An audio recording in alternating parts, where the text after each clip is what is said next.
इस दुनिया में अनगिनत म्यूटेंट हैं जिनके पास अविश्वसनीय शक्तियां हैं। कुछ उड़ सकते हैं, कुछ की सुनने की क्षमता असाधारण होती है, कुछ बिजली को नियंत्रित कर सकते हैं और जियांग ही सू उनमें से एक है। वह खुद को ठीक कर सकती है। जियांग ही सू की ये विशेष क्षमता उसे अपने पिता से विरासत में मिली है, लेकिन वो इसे लेकर खुश नहीं है। उसे हमेशा अपनी पहचान छिपानी पड़ती है। यदि उसकी असाधारण क्षमता उजागर हो जाती है तो उसे बहिष्कृत कर दिया जाएगा और खतरे में डाल दिया जाएगा। इसलिए बचपन से ही जियांग ही सू अपने पिता के साथ घूमती रही, कभी भी एक जगह बहुत देर तक नहीं रुकी। जियांग ही सू के पिता ने उसे पालने के लिए हर तरह के काम किए। एक दिन उसने एक स्थिर जीवन जीने का फैसला किया ताकि उसकी बेटी कॉलेज जा सके। उन्होंने एक छोटा घर खरीदा और पास के खदान में मजदूर के रूप में काम करने लगे। अब जियांग ही सू को लगातार स्कूल नहीं बदलना पड़ेगा। सब कुछ शांत था जब तक कि नए सेमेस्टर की शुरुआत नहीं हुई। जियांग ही सू की कक्षा में एक नई छात्रा आई। वो अमीर और शर्मीली थी। इसी वजह से वह बुरी लड़कियों के एक समूह द्वारा सताई और शोषण की गई। पूरी कक्षा को यह पता था, लेकिन कोई भी कुछ नहीं बोला क्योंकि वे आगामी परीक्षा को प्रभावित नहीं करना चाहते थे। जियांग ही सू ने अन्याय देखकर शिक्षक को रिपोर्ट किया, लेकिन इससे बदमाशी करने वाले और अधिक अहंकारी हो गए। कक्षा के मॉनिटर ने हस्तक्षेप करने की कोशिश की और उसे बुरी तरह पीटा गया। जियांग ही सू को इस मामले में मॉनिटर को घसीटने का बहुत पछतावा हुआ। वो कक्षा प्रमुख से माफी मांगना चाहती थी, लेकिन उसमें हिम्मत नहीं थी और फिर धमकाने वालों की अति उनकी सीमा तक पहुंच गई। पूरे स्कूल के सामने जियांग ही सू ने अकेले 17 धमकाने वालों का सामना किया। जियांग ही सू दर्द महसूस नहीं करती थी। वो उनसे उन्मादी ढंग से लड़ती थी। मुख्य धमकाने वाले को जियांग ही सू की विचित्रता का एहसास हुआ। वो कांपने लगी और जियांग ही सू पर चाकू से वार किया। लेकिन चौंकाने वाली बात यह थी कि जियांग ही सू का घाव तुरंत भर गया। तभी जियांग ही सू को पता चला कि वो आम इंसान नहीं है। लड़ाई जियांग ही सू की जीत के साथ समाप्त हुई। उस घटना के बाद जियांग ही सू को स्कूल से निकाल दिया गया। उसके पिता को मुआवजा देने के लिए घर बेचना पड़ा और उसे उस भारी राशि का जुर्माना चुकाना पड़ा ताकि अन्य छात्रों के माता पिता पुलिस में शिकायत न करें, सिर्फ इसलिए कि जियांग ही सू को चोट नहीं आई, उस पर दूसरे बच्चों को धमकाने का आरोप लगाया गया। इस समय जियांग ही सू के पिता ने अपनी बेटी को बताया कि उसे ये क्षमता अपने पिता से विरासत में मिली है और गलत काम देखकर चुप न रहने वाला स्वभाव उसकी मां जैसा है। पिता ने जियांग ही सू को डांटा नहीं, बल्कि इस बात से खुश थे कि उनकी बेटी एक मजबूत और दयालु इंसान है। अंत में उन्होंने जोंगवोन स्कूल को अपने नए गंतव्य के रूप में चुना, क्योंकि जोंगवोन स्कूल ही स्कूल हिंसा के इतिहास वाले छात्रों को स्वीकार करता था। जियांग ही सू और उसके पिता स्कूल आने जाने में सुविधा के लिए पास में रहने चले गए। इस बार उसके पिता ने एक छोटा सा फ्राइड चिकन का स्टॉल खोला। स्कूल जाते समय जियांग ही सू के बस कार्ड में पैसे खत्म हो गए। सौभाग्य से एक लड़के ने उसकी मदद की। उस लड़के का नाम किम बोंग सियोक था। आप भी जोंग ही सू की तरह दूसरी पीढ़ी के अलौकिक व्यक्ति हैं। किम बोंग सियोक उड़ने और अति संवेदी क्षमता रखता है। अपने सामने सुंदर जोंग ही सू को देखकर वह अपनी भावनाओं को नियंत्रित नहीं कर सका, जिससे किम बोंग सियोक का शरीर हवा में तैरने लगा। उसे अपने शरीर को जमीन पर रखने के लिए बहुत प्रयास करना पड़ा। किम बोंग सियोक अभी भी अपनी शक्तियों को नियंत्रित नहीं कर सकता है, इसलिए वो हर दिन केवल वजन पहनकर स्कूल जा सकता है, जिससे वो उड़ने से बचता है। इसीलिए किम बोंग सियोक तेज दौड़ नहीं सकता। वो अक्सर स्कूल देर से आता है और उसे शौचालय साफ करने की सजा मिलती है। इससे पहले कि कक्षा शिक्षक ने जोंग ही सू को कक्षा से परिचित कराया, उन्होंने उसे भविष्य के लिए एक रास्ता दिखाया। क्योंकि जियांग ही सू के पास असाधारण शारीरिक शक्ति थी, इसलिए शिक्षक ने उसे स्पोर्ट्स यूनिवर्सिटी में आवेदन करने के लिए प्रोत्साहित किया। उन्होंने ये भी सुनिश्चित किया कि उसे अभ्यास करने के लिए अकेले जिम का उपयोग करने की अनुमति दी जाएगी। जियांग ही सू अपने कक्षा शिक्षक के प्रति बहुत कृतज्ञ थी। जब वो स्पोर्ट्स यूनिवर्सिटी में पास हो गई तो उसके पास अभी भी स्कूल जाने के लिए था और जियांग ही सू के पिता को ट्यूशन फीस के बारे में चिंता करने की जरूरत नहीं थी। किम बोंग सेक जानता था कि आज सुबह सुंदर लड़की उसकी सहपाठी थी जो उसके बगल में बैठी थी, इसलिए वो खुद को रोक नहीं सका और उड़ जाना चाहता था। किम बोंग सेक और जियांग ही सू के अलावा दूसरी पीढ़ी के तीसरे अलौकिक व्यक्ति वर्ग के नेता ली कांग हुन थे। केवल ली कांग हुन को दूसरे अलौकिक व्यक्ति के अस्तित्व के बारे में पता था, क्योंकि उसके और जियांग ही सू की क्षमताएं समान थीं। ली कांग हुन उससे दोस्ती करना चाहता था और फिर एक रहस्यमय व्यक्ति के आगमन ने अलौकिक लोगों के शांतिपूर्ण जीवन को बाधित कर दिया। सूची में सबसे पहले जिन चान को निपटाया गया। वो एक सेवानिवृत्त प्रथम पीढ़ी के अलौकिक थे और उनके पास असाधारण शारीरिक शक्ति थी, लेकिन अंततः उन्हें एक ऊंची इमारत से नीचे फेंक दिया गया और वहीं मर गए। किम बोंग सेओक की मां जानबूझकर आवासीय क्षेत्रों से दूर एक तला हुआ मांस का स्टॉल खोलती है, लेकिन क्योंकि स्टॉल पर खाना बहुत स्वादिष्ट होता है, इसलिए यहाँ नियमित ग्राहक आते हैं। किम बोंग सेओक की मां की आय खुद और अपने बेटे का भरण पोषण करने के लिए पर्याप्त है। जोंग ही सू के पिता एक तला हुआ चिकन स्टॉल खोलने की तैयारी कर रहे हैं। हालांकि ये एक कठिन दौर है, वह अपनी बेटी को सबसे अच्छा देने की कोशिश करता है। ली कांग हुन के माता पिता एक छोटा सा किराना स्टोर चलाते हैं और हर दिन पिता ली कांग हुन के स्कूल से लौटने का इंतजार करते। जिन चैन का मामला अलौकिक परिवार के लिए आसन्न खतरे की चेतावनी थी। जिन चैन की रहस्यमय मौत की जानकारी राष्ट्रीय सुरक्षा योजना ब्यूरो द्वारा हटा दी गई थी। हालांकि डिप्टी चीफ ऑफ स्टाफ को पता नहीं था कि क्या हो रहा है, ताकि किसी घटना को रोका जा सके, फिर भी उन्होंने नए अलौकिक ब्रीडिंग कार्यक्रम की प्रगति को तेज कर दिया। किम बोंग सेक का बचपन का जीवन जियांग ही सू से बहुत अलग नहीं था, लेकिन उसकी मां का जीवन कहीं अधिक दुखद था। क्योंकि किम बोंग सेक की शक्तियां बचपन से ही बहुत स्पष्ट थीं। उसकी मां को उसे हमेशा अपनी पीठ पर बिठाना पड़ता था और कसकर लपेटना पड़ता था। इसके बाद किम बोंग सियोके की मां को एक अपेक्षाकृत सुनसान जगह पर एक गोदाम मिला। एक दिन कसाई ने किम बोंग सियोके को अपनी पीठ पर करुणा भरी नजरों से देखा। किम बोंग सियोके की मां ने सोचा कि वो अपने बेटे का अपमान कर रही है, जब तक कि उसने कसाई के मंदबुद्धि बेटे को नहीं देखा।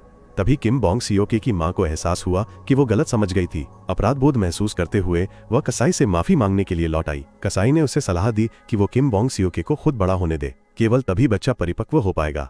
उस दिन से किम बोंग सियोके की मां ने उसे अपने पहले कदम सिखाना शुरू कर दिया। धीरे धीरे वो जान गई कि भावनाएं उसके बेटे की क्षमता को प्रभावित करेंगी, इसलिए वो उससे कम मुस्कुराने लगी। जब किम बोन सेओक 8 साल का था तो उसकी मां ने एक घर खरीदा और एक फ्राइड चिकन रेस्तरां खोला। स्कूल के बाद हर दिन किम बोन सेओक को सीधे घर जाना पड़ता था उसका एकमात्र दोस्त। उस समय वह थंडर सुपरमैन था।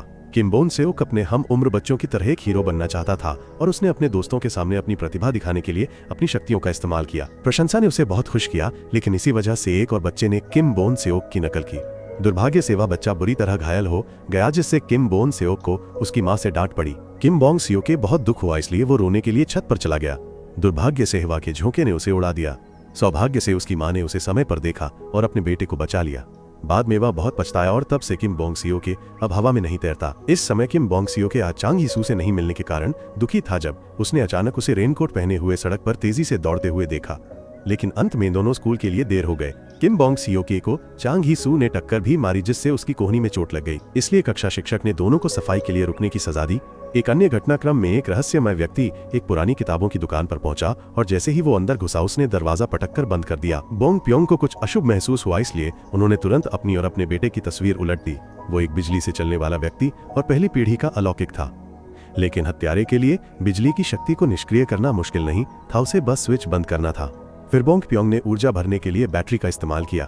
जब बोंग प्योंग ने बैटरी से ऊर्जा ली तो अन्य जगहों पर बिजली अचानक अस्थिर हो गई। इसके तुरंत बाद दोनों एक लड़ाई में भिड़ गए।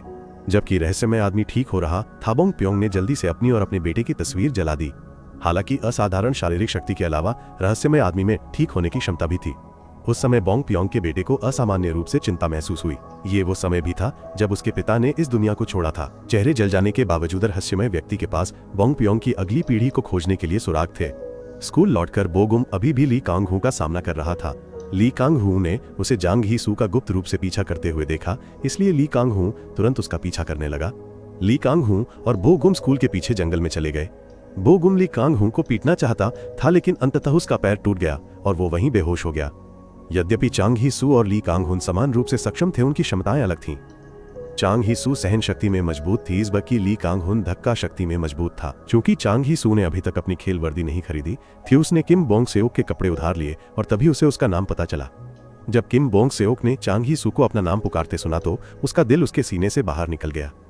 यह रात की अध्ययन अवधि का समय था और जब कक्षा शिक्षक ने बोगम के बारे में पूछा तो ली कांग हुन ने झूठ बोला कि उसने जल्दी जाने की अनुमति मांगी।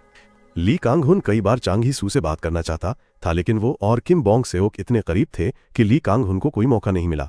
इस बीच एक और अलौकिक प्राणी की मौत की खबर ने चांग ही सू और किम बोंग सेओक के माता पिता को चिंतित कर दिया। आत्म अध्ययन के दौरान जांग हेई सू और किम बोंग सियोक सुविधा स्टोर से बाहर निकल गए और दोनों ने एक दूसरे के बारे में और बातें की। जांग हेई सू की मां नहीं थी कि किम बोंग सियोक के पिता नहीं थे। बात करते करते उन्होंने गलती से बोगम को स्कूल से दर्द में निकलते देखा, जिससे किम बोंग सियोक हैरान रह गया। बोगम कक्षा का एक धमकाने वाला था, लेकिन उसे इस स्थिति में किसने मारा? बोगम भी खेल विश्वविद्यालय में जाना चाहता था, लेकिन दुर्भाग्य से उसे चोट लग गई और उसने हार मान ली। बाद में बोगम बेपरवाह हो गया। वो किसी से डरता नहीं था, यहाँ तक कि शिक्षकों से भी नहीं। इस समय किम बोंग सियोक ने अचानक जांग हेई सू को खाने के लिए धन्यवाद दिया, लेकिन उसने जवाब दिया कि वो किम बोंग सियोक को धन्यवाद देने वाली थी, उसके दोस्त थे। इस समय किम बोंग सेओक ने कहा कि उसके पहले कोई दोस्त नहीं था और जांग ही सू के दोस्त नहीं थे, क्योंकि वो अभी अभी नए स्कूल में आई थी। लेकिन आश्चर्यजनक बात यह थी कि जांग ही सू जैसी खूबसूरत लड़की के वास्तव में कोई दोस्त नहीं थे। दोनों में बहुत सी समानताएं थीं, जिससे वे और भी करीब आ गए। जांग ही सू ने अभी तक अपने पिता को अपने जिम्नास्टिक अध्ययन के निर्णय के बारे में नहीं बताया था। किम बोंग सेओक ने उसे सलाह दी कि वो जल्द ही अपने पिता को बताए। पहले तो वो चिंतित होंगे, लेकिन निश्चित रूप से वे उसका पूरा समर्थन करेंगे। ये वही है जो उसकी मां ने उससे कहा था। जब सेल्फ स्टडी क्लास समाप्त हुई तो जांग ही सू और किम बोंग सेओक के लिए सफाई का समय आ गया था। ली कांग हुन को थोड़ी परेशानी हुई, इसलिए उसने उन्हें याद दिलाया। उसने यहाँ तक कहा कि वे दोनों वाकई में एक दूसरे के लिए बने हैं। भोली भाली जांग ही सू ने जवाब दिया कि वे एक दूसरे के लिए बने हैं, क्योंकि दोनों के परिवारों का रेस्तरां व्यवसाय है और दोनों के कोई दोस्त नहीं है। लेकिन वो नहीं जानती थी कि ली कांग हुन भी ऐसा ही है। सफाई करते समय जांग ही सू ने किम बोंग सियोक के हाथ पर लगी चोट देखी। अपराध बोध से भरकर उसने उसे मरहम लगाने और पट्टी बांधने में मदद की। उस मासूम हरकत से किम बोंग सियोक फिर से उड़ने लगा, जिससे उसके कपड़े भीग गए। जब जांग ही सू घर लौटी तो किम बोंग सियोक की सलाह को याद करते हुए उसने अपने पिता को अपनी योजना के बारे में बताने का फैसला किया। शुरू में उसके पिता ने उसे डांटा, लेकिन ये जानने के बाद कि उसकी बेटी ने उसे लेकर चिंता के कारण ऐसा फैसला किया, जोंग ही सू के पिता अपनी बेटी के बड़े हो जाने से बहुत भावुक हो गए। अगले दिन बोंग गम ने छुट्टी ले ली। किम बोंग सेओक अपने कक्षा शिक्षक से बोंग गम की पिटाई के बारे में कहना चाहता था, लेकिन चांग ही सू ने किम बोंग सेओक को रोक दिया। चांग ही सू ने किम बोंग सेओक को दूसरों के मामलों में हस्तक्षेप न करने की सलाह दी। अगले दिन चांग ही सू शाम तक स्कूल के मैदान में दौड़ती रही। उसे संघर्ष करते हुए देखकर ली कांग हुन उसे पानी देना चाहता था, लेकिन उसने ऐसा नहीं किया। किम बोंग सेओक अभी भी एक तरफ सफाई कर रहा था, लेकिन जब उसने चांग ही सू को अंधेरे में दौड़ते देखा तो किम बोंग सेओक ने मैदान को रोशन करने के लिए सभी लाइटें चालू कर दी। लेकिन इस वजह से किम बोंग सेओक को घर देर से जाना पड़ा। किम बोंग सेओक देर से इसलिए आया क्योंकि उसने एक दोस्त की मदद की है जानकर उसकी मां हैरान रह गई। वो सोच रही थी कि उसका बेटा कब से दोस्त बना रहा था। उस रहस्यमयी व्यक्ति ने जोंगवोन के स्कूल का दौरा किया, जिसे गार्डों ने संदिग्ध पाया और किसी को सूचित किया।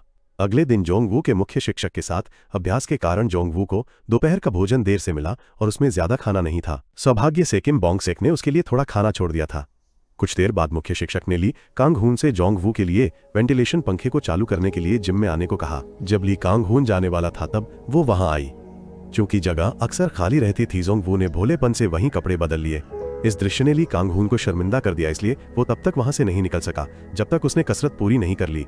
जब जांग ही सू नृत्य का अभ्यास कर रही थी तो वो गिर गई। ली कांग हुन दौड़ने ही वाला था, लेकिन वो एक कदम पीछे रह गया। किम बोंग सुक जो पास में ही था पहले उसके पास उड़ गया। ली कांग हुन को यह देखकर आश्चर्य हुआ। जांग ही सू भी किम बोंग सुक के अचानक प्रकट होने से हैरान थी, लेकिन उसने इस पर ज्यादा ध्यान नहीं दिया। बाद में जांग ही सू ने किम बोंग सुक से कहा कि वो पेट की कसरत करते समय उसके पैरों को पकड़े। उसकी सांसें उसके चेहरे पर पड़ रही थीं, जिससे वो खुद पर काबू नहीं रख पा रहा था। किम बोंग सुक के नितंब ऊपर नीचे हो रहे थे और अंत में किम बोंग सुक जांग ही सू के सिर के ऊपर से उड़ गया। वो भ्रमित था और समझ नहीं पा रहा था कि क्या हो रहा है। सफाई कर्मी आया। उन दोनों को जाना था, इसलिए उन्होंने उस मामले को छोड़ दिया। इस समय ली कांग हुन बाहर आया। उसने गुस्से में दीवार पर एक हथेलियों का निशान छोड़ा और चला गया। अगले दिन जांग ही सू ने एक नया जूता देखा। वो जानती थी कि उसके पिता उसे प्रोत्साहित कर रहे थे। अभ्यास के दौरान जांग ही सू ने कल की किम बोंग सेक की घटना को याद किया, इसलिए उसने उसे अध्ययन कक्ष से बाहर खींच लिया। फिर जांग ही सू ने बहाना बनाया कि वो अपने जूते भूल गई थी और उसे उन्हें कक्षा से लाने के लिए कहा। जैसे ही किम बोंग सेक थोड़ी दूर गया, जांग ही सू उसके पीछे पीछे गई। गलियारे में पहुंचते ही उसके पैरों के निशान गायब हो गए। उसने तुरंत उन अजीब चीजों को याद किया जो उसने देखी थीं। चांग ही सू ने घबराकर किम बोंग सेक को पुकारा, लेकिन पता चला कि उसने फर्श को गंदा होने से बचाने के लिए अपने जूते उतार दिए थे। चांग ही सू ने अपने अनुमान बताए। किम बोंग सेक डर के मारे पसीने से लथपथ हो गया। उसने बस मुस्कुराकर बात को टाल दिया।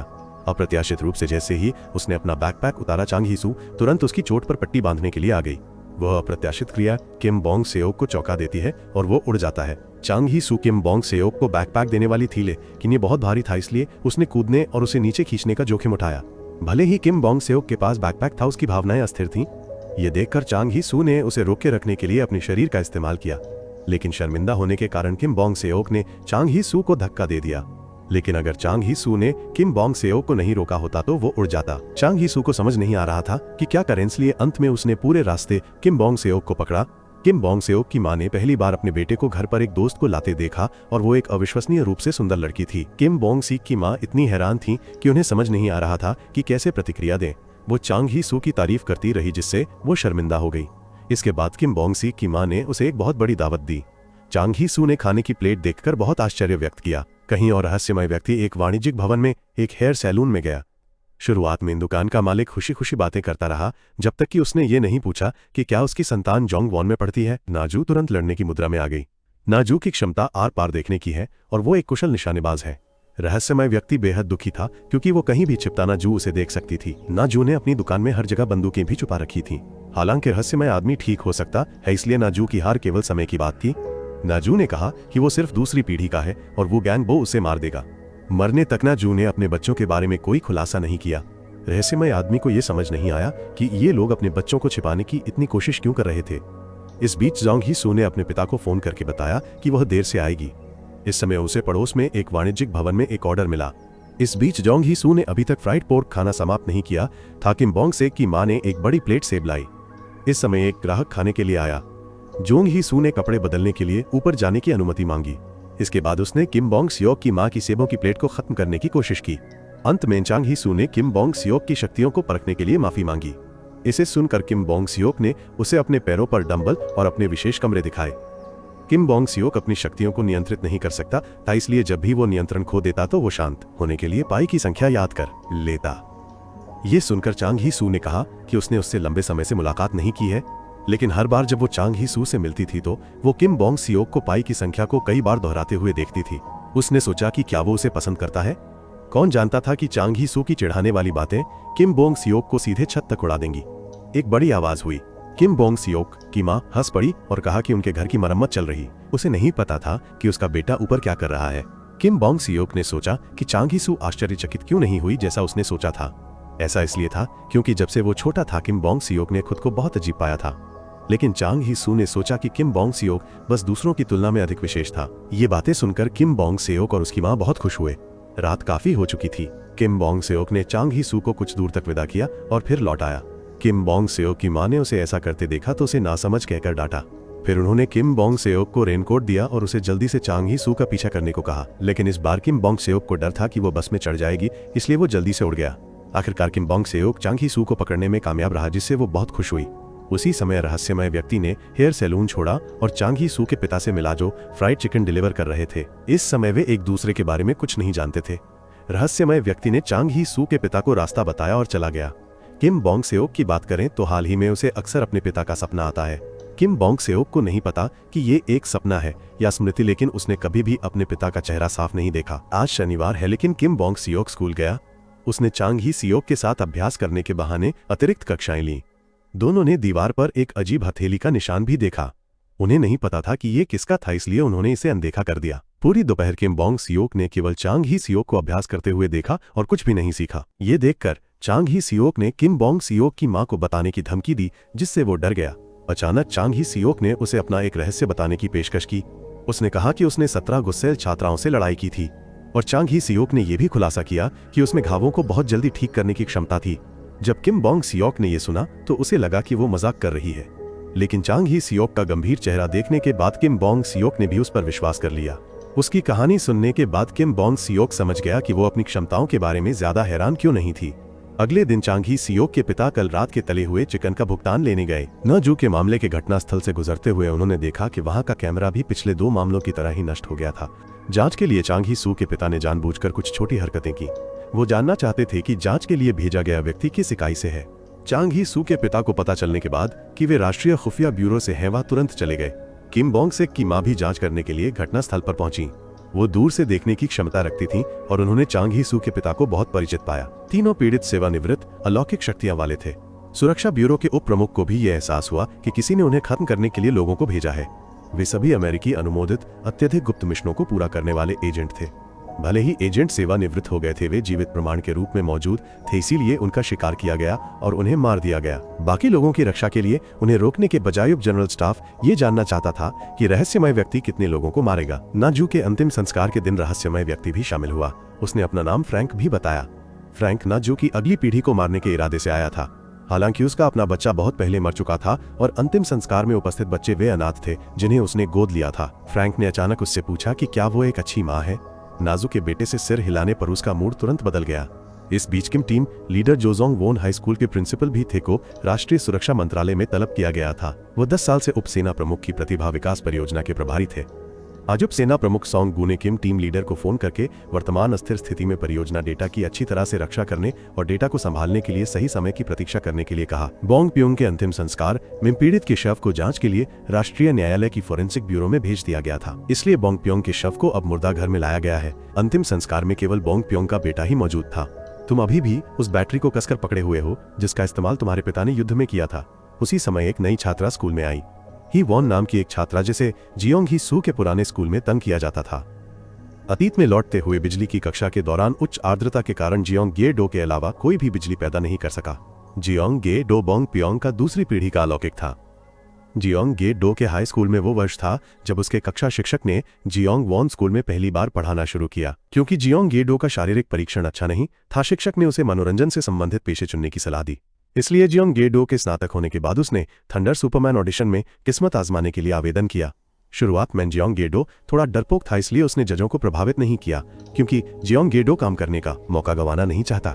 आपने अपनी क्षमताओं का इस्तेमाल किया। उस शानदार प्रदर्शन के साथ जियोंग गे डो को काम मिल गया। सब कुछ ठीक चल रहा था जब तक कि जियोंग गे डो मंच पर जाने की तैयारी नहीं कर रहा था। उसने गलती से अपने रबर के दस्तानों में छेद देखा, लेकिन उसने फिर भी अनिच्छा से प्रदर्शन जारी रखा। हालांकि जियोंग गे डो के प्रदर्शन के दौरान उसके हाथों से निकलने वाली बिजली ने मंच की लाइटें खराब कर दी। इस घटना से बच्चे डर गए और जोर जोर से रोने लगे। ये पहली बार नहीं था जब उसने निर्माता के उपकरण खराब किए थे, इसलिए इस बार उन्होंने जियोंग गे डो को निकालने का फैसला किया। उसी दिन जियोंग गे डो की मां बीमारी के कारण चल बसी। जब से जियोंग गे डो हाई स्कूल में गया था, उसके पिता उसके और उसकी मां के साथ नहीं थे, लेकिन उन्होंने हमेशा चुपचाप उनका खर्चा उठाया। बोंग प्योंग ने अपने बेटे से कहा कि वो सेवानिवृत्त हो गए हैं और एक किताबों की दुकान खोली है। बोंग प्योंग को उम्मीद थी कि वो मिंग से कभी कभी उनसे मिलने आएगा। उस दिन से जियोंग गे डो ने हर जगह नौकरी के लिए आवेदन करना शुरू कर दिया, लेकिन किसी ने उसे काम पर नहीं रखा। प्रत्येक बैटरी स्मृति को धारण करने वाली टेप की तरह थी, क्योंकि उसकी मां हमेशा जियोंग गे डो के घर आती। ताले में लगी बैटरी में उसकी दादी की यादें थीं। जियोंग गे डो ने अपने पिता के लिए एक बैटरी लाई। एक बिजली मिस्त्री का जीवन बहुत कठिन था, लेकिन जियोंग गे डो को कभी भी उसके बेटे होने का पछतावा नहीं हुआ। एक दिन जब जियोंग गे डो नशे में था तो उसने एक बैटरी खत्म हो चुकी बस को देखा।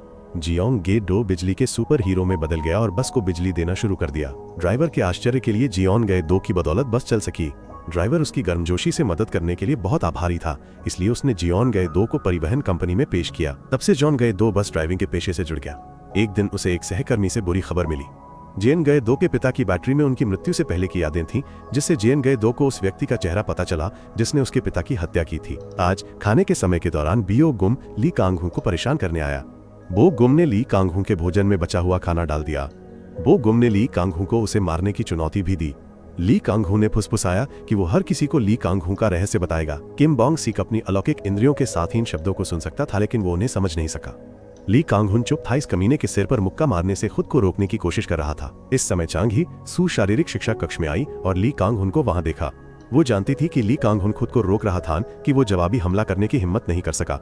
चांग ही सू पहले भी उस स्थिति में रह चुकी थी, इसलिए वो समझ गई थी कि हिंसा सबसे आसान तरीका है, लेकिन सबसे बेवकूफी भरा भी। उसने ली कांग हुन को उसके लिए वेंटिलेशन पंखा चालू करने के लिए धन्यवाद दिया। ली कांग हुन ने भी उसके चश्मे के लिए शर्मिंदगी से उसे धन्यवाद दिया, लेकिन उसने कहा कि उसे धन्यवाद देने की जरूरत नहीं है, क्योंकि किम बोंग सीक ही था जिसने उसके चश्मे साफ किए थे। ली कांग हुन ने कहा कि उसके परिवार के पास भी एक दुकान थी और भाग गए, जिससे चांग ही सू को यह सोचने पर मजबूर होना पड़ा कि क्या हो रहा है। इस बीच राष्ट्रीय सुरक्षा एजेंसी ने फ्रैंक की पहचान की जांच की। वह कोरियाई था। फ्रैंक उपनाम का मतलब है छठा बच्चा। उसकी मां कोरियाई थी और उसके पिता सेना में सेवा करने वाले एक अमेरिकी थे। एक CIA एजेंट फ्रैंक को अमेरिका ले गया और उसकी याददाश्त मिटा दी। इस बार फ्रैंक एक मिशन पर कोरिया लौट आया। ये सुनकर उप सेना प्रमुख मिन योंग जून ने तुरंत अमेरिकी सलाहकार को फोन किया। उन्होंने सीधे तौर पर इस व्यक्ति की पहचान एक CIA एजेंट के रूप में उजागर की, भले ही देश को पुरानी उत्परिवर्ती पीढ़ी में अब कोई दिलचस्पी नहीं थी। पता चला कि मिन योंग जून अभी भी अमेरिकी सलाहकार को फ्रैंक से निपटने के लिए चाहते थे, इससे पहले कि वो दोनों देशों के बीच गठबंधन को नुकसान पहुंचाए। अमेरिकी सलाहकार को मिन योंग जून के साथ समझौता करना पड़ा। सबसे पहले वह फ्रैंक की गतिविधियों को अस्थायी रूप से रोकेगा, क्योंकि अपने वरिष्ठों को रिपोर्ट करने के बाद मिशन पूरी तरह से रद्द कर दिया जाएगा, और यह सुनिश्चित करने के लिए कि मिन योंग जून ने चीन के राष्ट्रीय सुरक्षा मंत्रालय से संपर्क किया। इस तरफ किम बोंग सियोक चांग ही सू का उत्साह बढ़ाना चाहता था, इसलिए उसने उसके अभ्यास के दौरान सुनने के लिए एक प्लेलिस्ट बनाई। जब सेल्फ स्टडी का समय समाप्त हो गया तो वो फिजिकल एजुकेशन रूम में वापस चला गया और पाया कि उसका फोन डेड हो गया है। किम बोंग सियोक ने जल्दी से चांग ही सू को अलविदा कहा और घर भाग गया, क्योंकि अगर वो उससे संपर्क नहीं कर पाती तो उसकी मां बहुत चिंतित हो जाती। इसी समय फ्रैंक को एक अन्य एजेंट फ्राइड चिकन की दुकान के मालिक को मारने का आदेश मिला। उसी समय जैंग हेसू के पिता अपनी बेटी की सुरक्षा को लेकर चिंतित थे, इसलिए उन्होंने उसे एक नया फोन दिलाया ताकि वह उन्हें कभी भी फोन कर सके। इस बीच फ्रैंक फ्राइड चिकन की दुकान पर पहुंच गया था। किम बोंग सेओक की मां जानती थी कि वो कौन है, लेकिन उसने सामान्य व्यवहार किया। खाना तैयार करते समय उसने किम बोंग सेओक को एक संदेश भेजा, उसे बताया कि उसका फोन डिस्चार्ज होने के कारण घर न आए। किम बोंग सेओक को कुछ भी पता नहीं था। वह अपनी मां की चिंता से बचने के लिए और भी तेजी से चला। उसने अपनी मां को नमस्ते भी नहीं कहा था कि उसने तुरंत ग्राहक का अभिवादन किया। किम बोंग सेओक को कुछ समझ नहीं आया, लेकिन वो अपनी मां के साथ सहयोग करता रहा। फ्रैंक उससे बात करने लगा और चिकन की प्रशंसा की। किम बोंग सेओक सरल व्यक्ति था, इसलिए कुछ ही शब्दों में उसका असली परिचय सामने आ गया। किम बोंग सेओक की मां ने सावधानी से अपनी बेल्ट में बंदूक छिपा ली। वो किसी भी क्षण लड़ने के लिए तैयार थी। उसी समय मिन योंगजून अमेरिकी सलाहकार पर दबाव डाल रहे थे। मिन योंगजून ने उन्हें फ्रैंक के मिशन को स्थगित करने के लिए मजबूर किया। फ्रैंक बस इन दोनों लोगों को कुछ भी नहीं करना चाहता था। अमेरिकी सलाहकार ने पूछा कि क्या कोरियाई पक्ष अगली पीढ़ी के म्यूटेंट का पालन पोषण कर रहा है, लेकिन मिन योंगजून ने जवाब नहीं दिया और पूछा कि क्या अमेरिकी पक्ष ऐसा कर रहा है। वे उन म्यूटेंट को बेचने के लिए भी उत्सुक थे। किम बोंग सेओक की मां चिंतित हो गई जब उसने अपने बेटे को उस दरवाजे से गुजरते देखा। उसने उसे कई बार सावधान रहने के लिए कहा था, लेकिन किम बोंग सेओक का फोन बंद हो गया था। किम बोंग सेओक जानना चाहता था कि वो आदमी कौन था और क्या हो रहा था, लेकिन उसे अपनी मां से केवल असंगत जवाब मिले। फ्रैंक वास्तव में एक बहुत ही दयनीय बच्चा था। उसे बहुत कम उम्र में अपनी मां से दूर जाने के लिए मजबूर होना पड़ा। फ्रैंक अपनी मां से बहुत प्यार करता था, लेकिन उन्होंने कभी भी अन्य माताओं की तरह उसकी रक्षा नहीं की। फ्रैंक को जीवित रहने के लिए संघर्ष करना पड़ा। आखिरकार उसे एक हथियार बनना पड़ा। फ्रैंक को लगा कि मिशन पूरा हो गया है, लेकिन अमेरिकी सलाहकार ने आदेश देना जारी रखा। फ्रैंक का अगला लक्ष्य चांग ही सू के पिता थे। फ्रैंक ने सोचा कि वास्तव में कब समाप्त होगा। सोचते सोचते फ्रैंक लगभग दूसरी कार से टकरा गया। संयोग से उस कार का चालक जीन गेडो था। वो तुरंत पहचान गया कि दूसरी कार का चालक कौन था। जीन गेडो ने तुरंत सभी यात्रियों को बाहर निकाल दिया। फिर जीन गेडो ने कार को पलटा और फ्रैंक की कार का पीछा करने लगा। बस सड़क पर तेजी से दौड़ रही थी, जबकि फ्रैंक अभी भी संदेह में था। बस उसके पीछे से टकरा गई। खराब मूड ने फ्रैंक के उन्माद को भड़का दिया। वो सीधे अगली लेन में मुड़ गया। किसी को प्रतिक्रिया करने का मौका नहीं मिला और उसे फेंक दिया गया, जिससे जियोन गए दो की बस रुक गई। जियोन गए दो ने देखा कि फ्रैंक की कार एक सुनसान सड़क पर चली गई। जियोन गए दो ने हार नहीं मानी और अडिग होकर उस सड़क पर चला गया। फ्रैंक हमेशा एक दिन उसकी मां के आने और उसे ले जाने का इंतजार करता था, लेकिन जब तक उसकी याददाश्त मिटा दी गई तब तक उसकी मां नहीं आई थी। इस समय गिल को नहीं पता था कि फ्रैंक की कार कहां गई है जब अचानक उस पर बगल से हमला किया गया। उसने विंडशील्ड तोड़ दी और फ्रैंक को पीटने के लिए बाहर कूद गया। भले ही जियोन गए दो की क्षमताएं बहुत अच्छी थीं, लेकिन उसके मुकाबले के आंकड़े बहुत कम थे। जियोन गए दो फ्रैंक का बिल्कुल भी मुकाबला नहीं कर सका। पिन के माध्यम से फ्रैंक को पता चला कि जेओन गे डोबोंग पियोन का बेटा है। फ्रैंक का दिल पिघल गया और उसने जेओन गे डो को नहीं मारा। इसके बाद फ्रैंक चे जंग ही सू के चिकन रेस्तरां में गया। डिलीवरी पते के अनुसार फ्रैंक तुरंत उसे ढूंढने चला गया। फ्रैंक ने उन्मत्त गति से पीछा किया। जब फ्रैंक ने चे जंग ही सू के पिता को देखा तो उसने गति बढ़ाई और उन्हें टक्कर मार दी। फ्रैंक के चे जंग ही सू के पिता पर बार बार गाड़ी चलाने के बाद वह जमीन पर पूरी तरह से गिर गया। फ्रैंक ने बिना जांच किए तुरंत वहां से चला गया, लेकिन चे जंग ही सू के पिता गाड़ी के नीचे छिप गए और उसका पीछा करके खाली मैदान में आ गए। वाणिज्यिक इमारत में फ्रैंक से मिलने के बाद से उन्हें फ्रैंक पर शक था कि वही ना जू का हत्यारा है, और इस प्रकार फ्रैंक और जांग ही सू के पिता के बीच लड़ाई शुरू हुई। दोनों में अद्भुत पुनर्योजी शक्ति के साथ साथ श्रेष्ठ शक्ति थी, लेकिन युद्ध के अनुभव के मामले में फ्रैंक जांग ही सू के पिता से बेहतर नहीं हो सका। नतीजतन फ्रैंक को एक कमजोर बिंदु पर एक टुकड़े के साथ मार दिया गया। जांग ही सू के पिता के पास कई सवाल थे, लेकिन उन्होंने जवाब नहीं दिया। फ्रैंक ने बस पूछा कि क्या उनके बच्चे हैं, क्या उनका बच्चा जुंग वॉन स्कूल में पढ़ता है। इससे पहले कि जांग ही सू के पिता ने उसे लगातार मुक्के मारे, उसने अपना असली नाम लोआ बताया। जांग ही सू के पिता द्वारा अमेरिकी सलाहकार को एक चेतावनी संदेश भेजने के बाद उन्होंने फ्रैंक को अन्य एजेंटों की फाइलों के साथ जला दिया। जब वो घर लौटा तो भोर हो चुकी थी। जांग ही सू अभी भी गहरी नींद में थी, इसलिए उसे पता नहीं था कि उसके पिता रात भर घर नहीं लौटे हैं। वो अपनी बेटी की अच्छी तरह से रक्षा करने के लिए हर संभव प्रयास करेंगे। किम बोंग सियोक की मां के बारे में उस हत्यारे से मिलने के बाद उन्होंने उसे शाम को अतिरिक्त कक्षाएं नहीं लेने दी। पढ़ाई खत्म करने के बाद उसे तुरंत घर जाना पड़ता था और किम बोंग सियोक को अपना फोन डिस्चार्ज नहीं होने देना पड़ता था। इसीलिए जब छात्रों को अपने फोन जमा करने पड़े तो किम बोंग सियोक ने पालन नहीं किया। जांग ही सू ने किम बोंग सियोक की रक्षा के लिए ली कांग हुन का विरोध किया, जिससे ली कांग हुन बहुत दुखी हुआ और इस दृश्य को बोगम ने देखा, जो ली कांग हुन को अपनी शक्तियों का उपयोग करने की चुनौती देता रहा ताकि हर कोई उसके असली रूप को जान सके।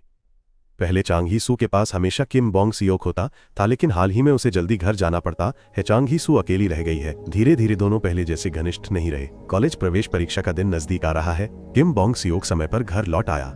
जियोंग ही सू अभी भी कॉलेज प्रवेश परीक्षा के लिए कड़ी मेहनत कर रही थी। ली कांग हुन देर रात तक पढ़ाई करता था।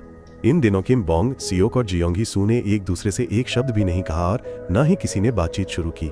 परीक्षा से एक दिन पहले किम बोंग सियोक को जियोंग ही सू का एक संदेश मिला, जिसने उसे बहुत खुश कर दिया। वो तब और भी आश्चर्यचकित हुआ जब उसने उसे प्रोत्साहित करने के लिए इतनी दूर यात्रा की।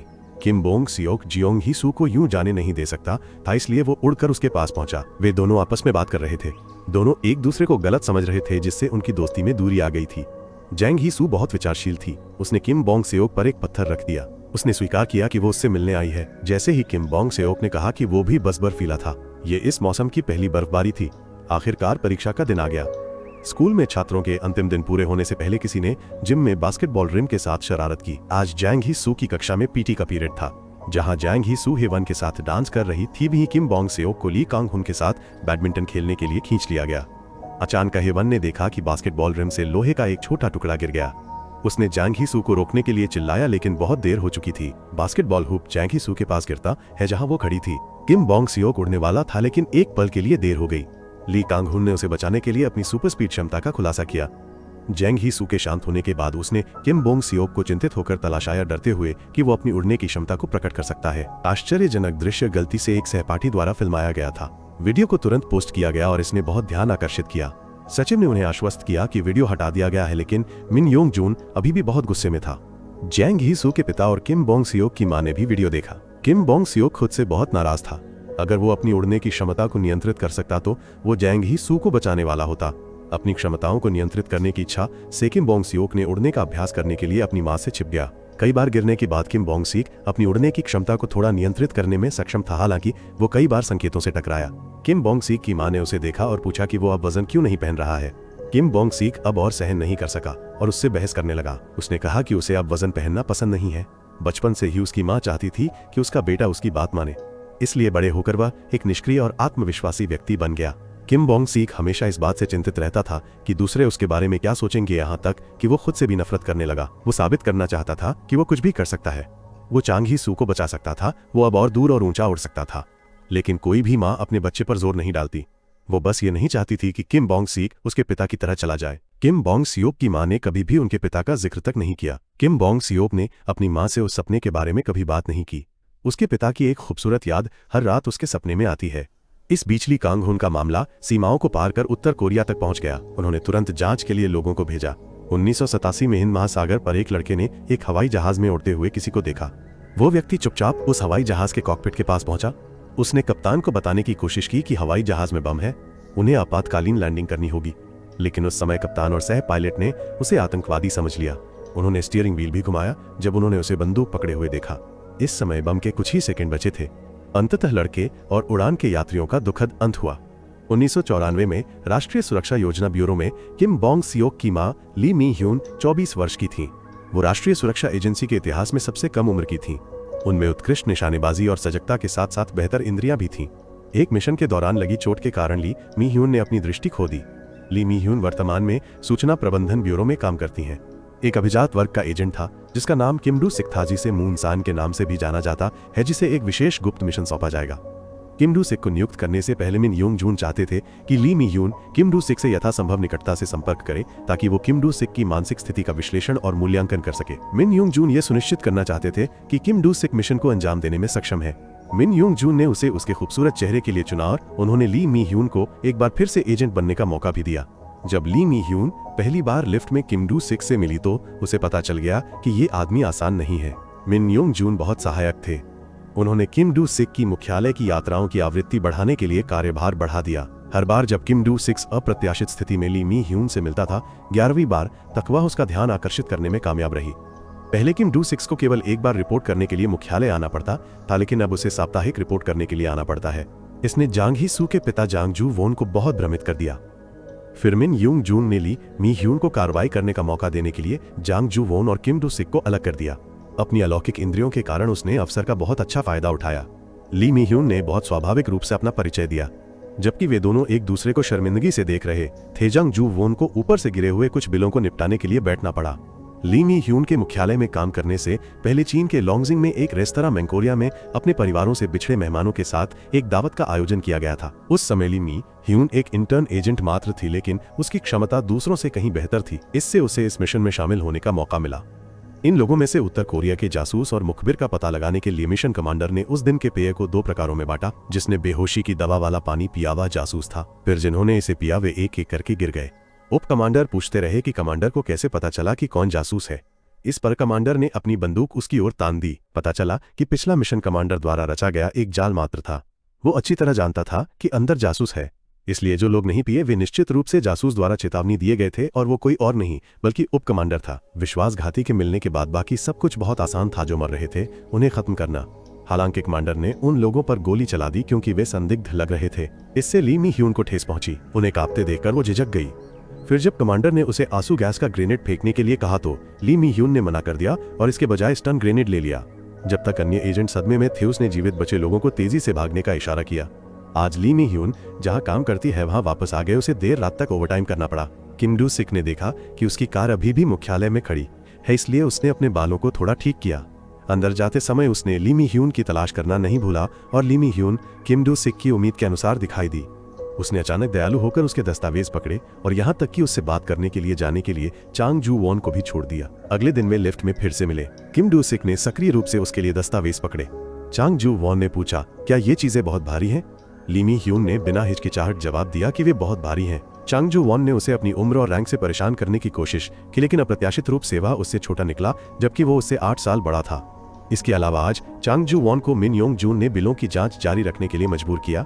ली मी ह्यून ने सोचा कि आज उनका रिश्ता आगे बढ़ेगा, लेकिन किम डू सिक ने मिन योंग जून की चाल को समझ लिया था। वो ये भी जानता था कि ली मी ह्यून केवल अपना काम कर रही थी, हालांकि उसका शांत रवैया उसे काफी हैरान कर गया। किम डू सिक ने पूछा कि पिछले कुछ दिनों में उसे सबसे ज्यादा थकाने वाली चीज क्या थी।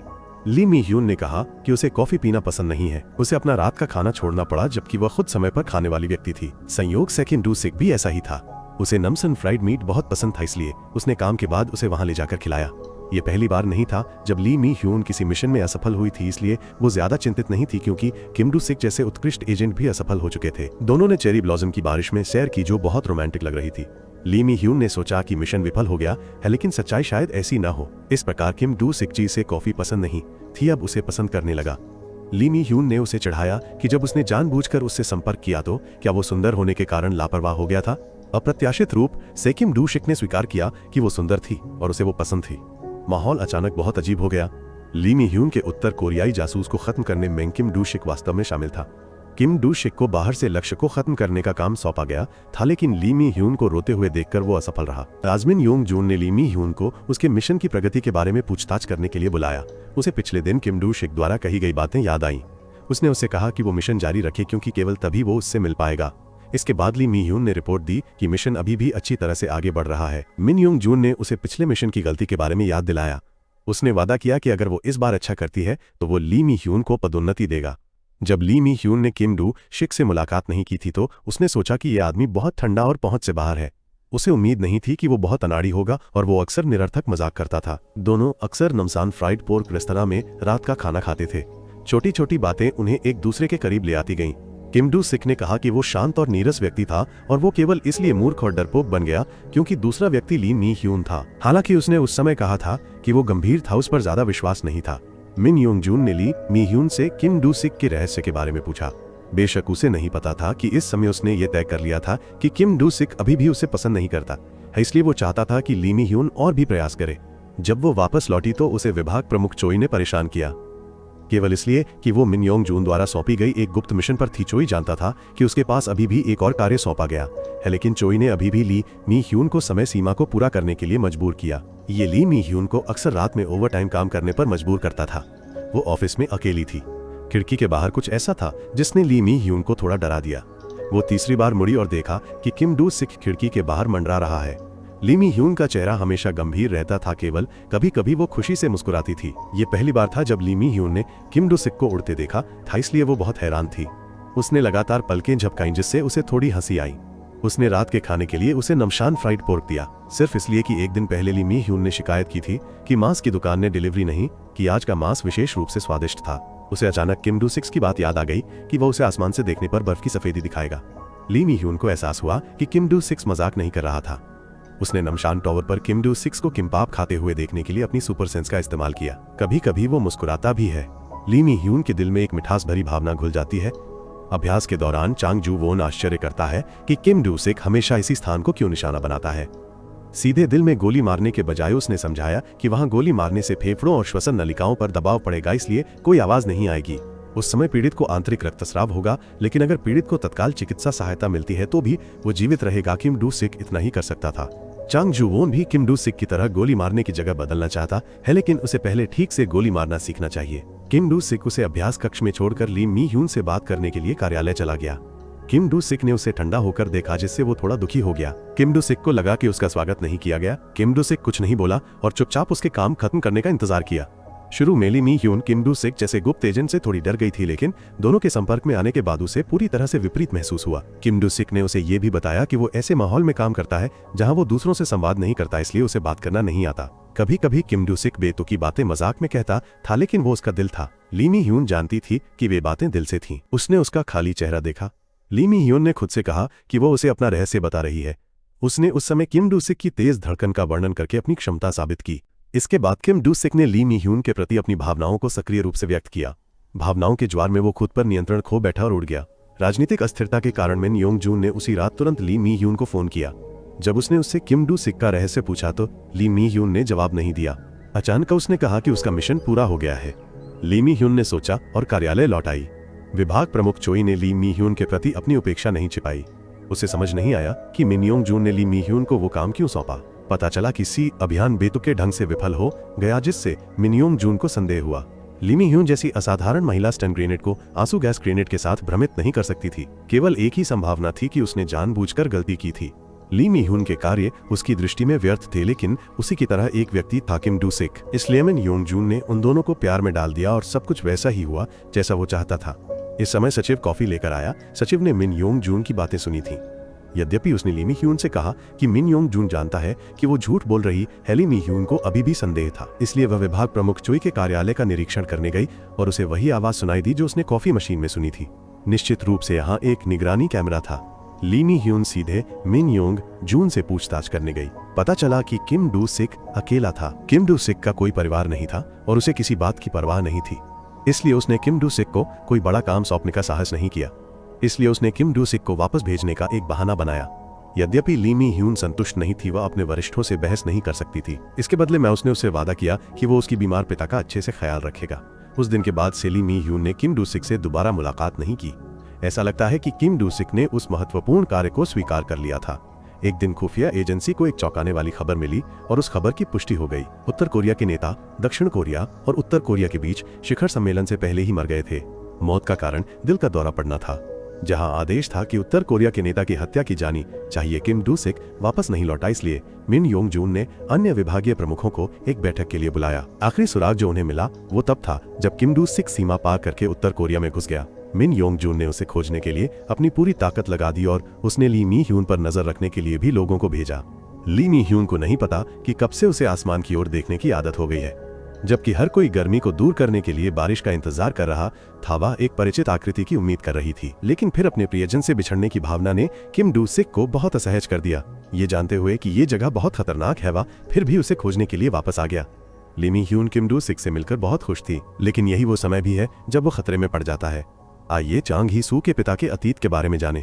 राष्ट्रीय सुरक्षा मंत्रालय के एक एजेंट बनने से पहले चांग ही सू के पिता मछली बाजार में एक गुंडे थे। उसे एक राक्षस के रूप में जाना जाता है। वह असाधारण शक्ति और आत्म उपचार की क्षमता रखता है।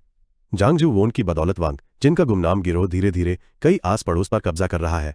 उदाहरण के लिए आज जांग जू वोन के हस्तक्षेप की बदौलत अध्यक्ष चेयोंग का नाइट क्लब गैंगस्टर वांग जिनके हाथों में आ गया। एक दिन मालिक ने जांग जू वोन को बुलाया और पता चला कि मालिक ने अध्यक्ष चेयोंग के विलय प्रस्ताव को स्वीकार कर लिया है। लेकिन जांग जू वोन सहमत नहीं हुआ, क्योंकि वो केवल अपने साथियों के लिए लड़ता था, पैसे के लिए नहीं। क्योंकि दोनों के विचार अलग थे, जांग जू वोन उनसे कम संपर्क करता था। कभी कभी वो अपने छोटे भाई मिनकी से मिलने जाता था, लेकिन मिनकी अब वो बच्चा नहीं रहा जो पहले था। मिनकी नाइट क्लब चलाने में व्यस्त था, इसलिए उसके पास जांग जू वोन से मिलने का समय नहीं था। जांग जू वोन मालिक और मिनकी को खोजने के लिए नाइट क्लब आया, लेकिन वे कैसे बदल गए। मिनकी की वजह से कई लोग घायल हुए। जैसे ही मालिक ने अपना क्षेत्र बढ़ाना शुरू किया, जांग जू वोन ने उसके लिए बहुत सारे चाकू के घाव खाए, लेकिन उसने बहुत ही ठंडे ढंग से कुछ कहा। मालिक ने कहा कि जांग जू वोन को दर्द महसूस नहीं होता क्योंकि वो एक राक्षस है। बहुत निराश होकर जांग जू वोन के पास कहने के लिए कुछ नहीं बचा था, क्योंकि जांग जू वोन ने चायोंग के अध्यक्ष के अधीनस्थों को मारा था। चायोंग ने वोंग जिन और जांग जू वोन को बेहोश करने के लिए मिनकी को रिश्वत दी, क्योंकि जांग जू वोन हार मानने को तैयार नहीं था। जांग जू वोन को नशे की हालत में होश आया और उसने खुद को और मालिक को कार में बंधा हुआ पाया। चायोंग के अध्यक्ष के गुर्गे कार को समुद्र में धकेल रहे थे। जांग जू वोन ठीक था, लेकिन वो अपने मालिक को मुसीबत में नहीं डालना चाहता था। इस समय चायोंग के अध्यक्ष ने जांग जू वोन से कहा कि जांग जू वोन के दोस्तों को मालिक वोंग जिन ने घायल कर दिया था। मालिक वोंग जिन ने उसे अपनी शक्ति को भड़काने के लिए ऐसा किया। विलय वोंग जिनकी चायोंग से भी एक मांग थी। शुरू से अंत तक जांग जू वोन सिर्फ मालिक वोंग जिनके लिए एक ढाल था। एक और बात, मिनकी ने ही इस बेहोशी की योजना का प्रस्ताव रखा था। चूंकि मिनकी चांग जू वॉन को सबसे अच्छी तरह समझता था, चांग जू वॉन उन दो लोगों से धोखा खा गया जिन पर वो सबसे ज्यादा भरोसा करता था। वह अपना गुस्सा निकालने के लिए सिर्फ चीख सकता था। कार के डूबने के बाद चांग जू वॉन ने हथकड़ी से निकलने के लिए अपनी कलाई को तोड़ दिया। भले ही चांग जू वॉन को थोड़ी हिचकिचाहट हुई, लेकिन उसने अपने मालिक वोंग जिन को नहीं बचाने का फैसला किया।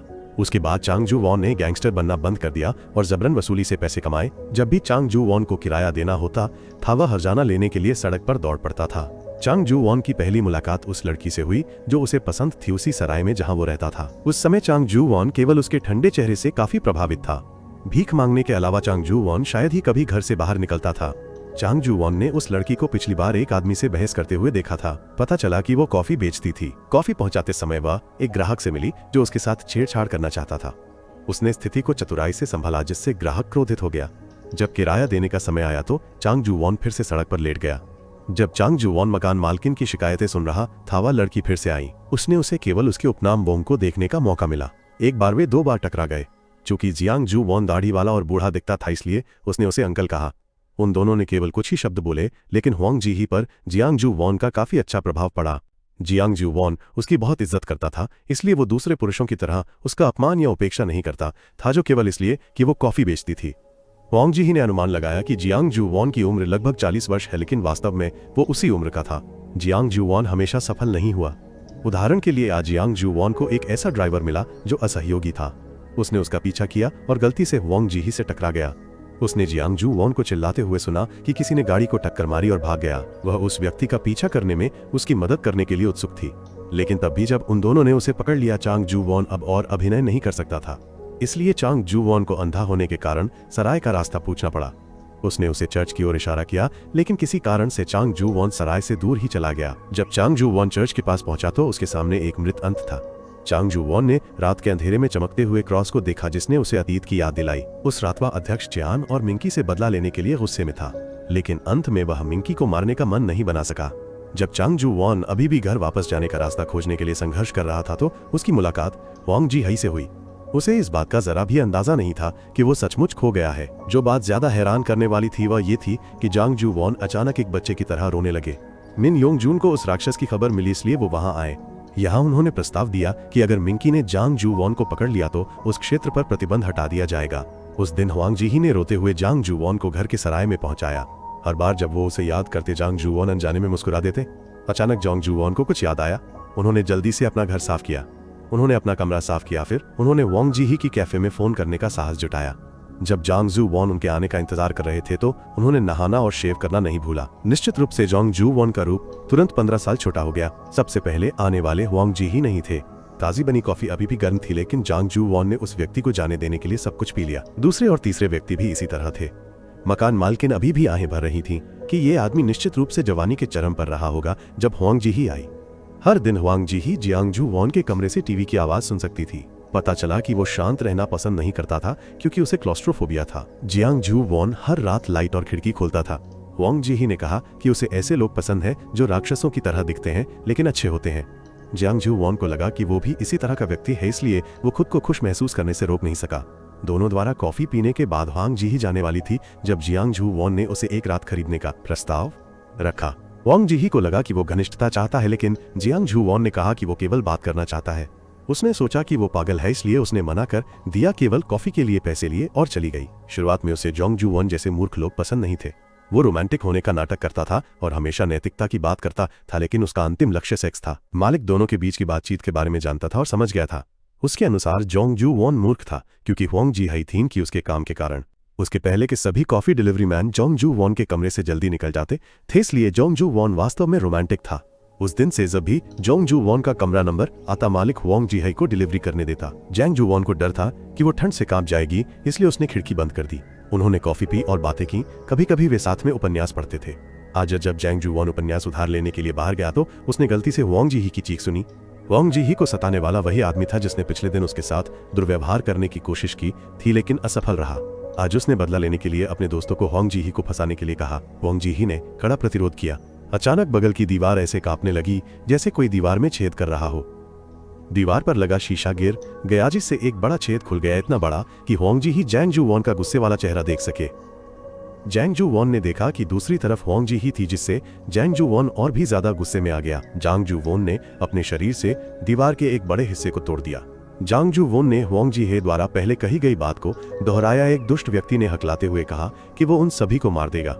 नतीजतन 4 दुष्टों को जांग जू वॉन ने जल्दी से हराया और उन्हें कमरे में बंद कर दिया गया और बाहर निकलने की अनुमति नहीं दी गई। पिछली मकान मालकिन का जांग जू वॉन के प्रति हमेशा बुरा रवैया रहा था, लेकिन अब जब भी वो उसे देखती है तो वो कांप जाती है। जांग जू वॉन ने चिंता से कैफे में फोन करके हुआंग जी हे के बारे में पूछा। फोन का जवाब देने वाले व्यक्ति ने जल्दी से जांग जू वॉन को पहचान लिया। उसने कहा कि हुआंग जी हे अस्पताल चली गई है। तभी जांग जू वॉन को उसका पूरा नाम हुआंग जी ही पता चला। उसी समय एक बदमाश खिड़की से भाग गया और अपने मालिक को सूचित करने चला गया।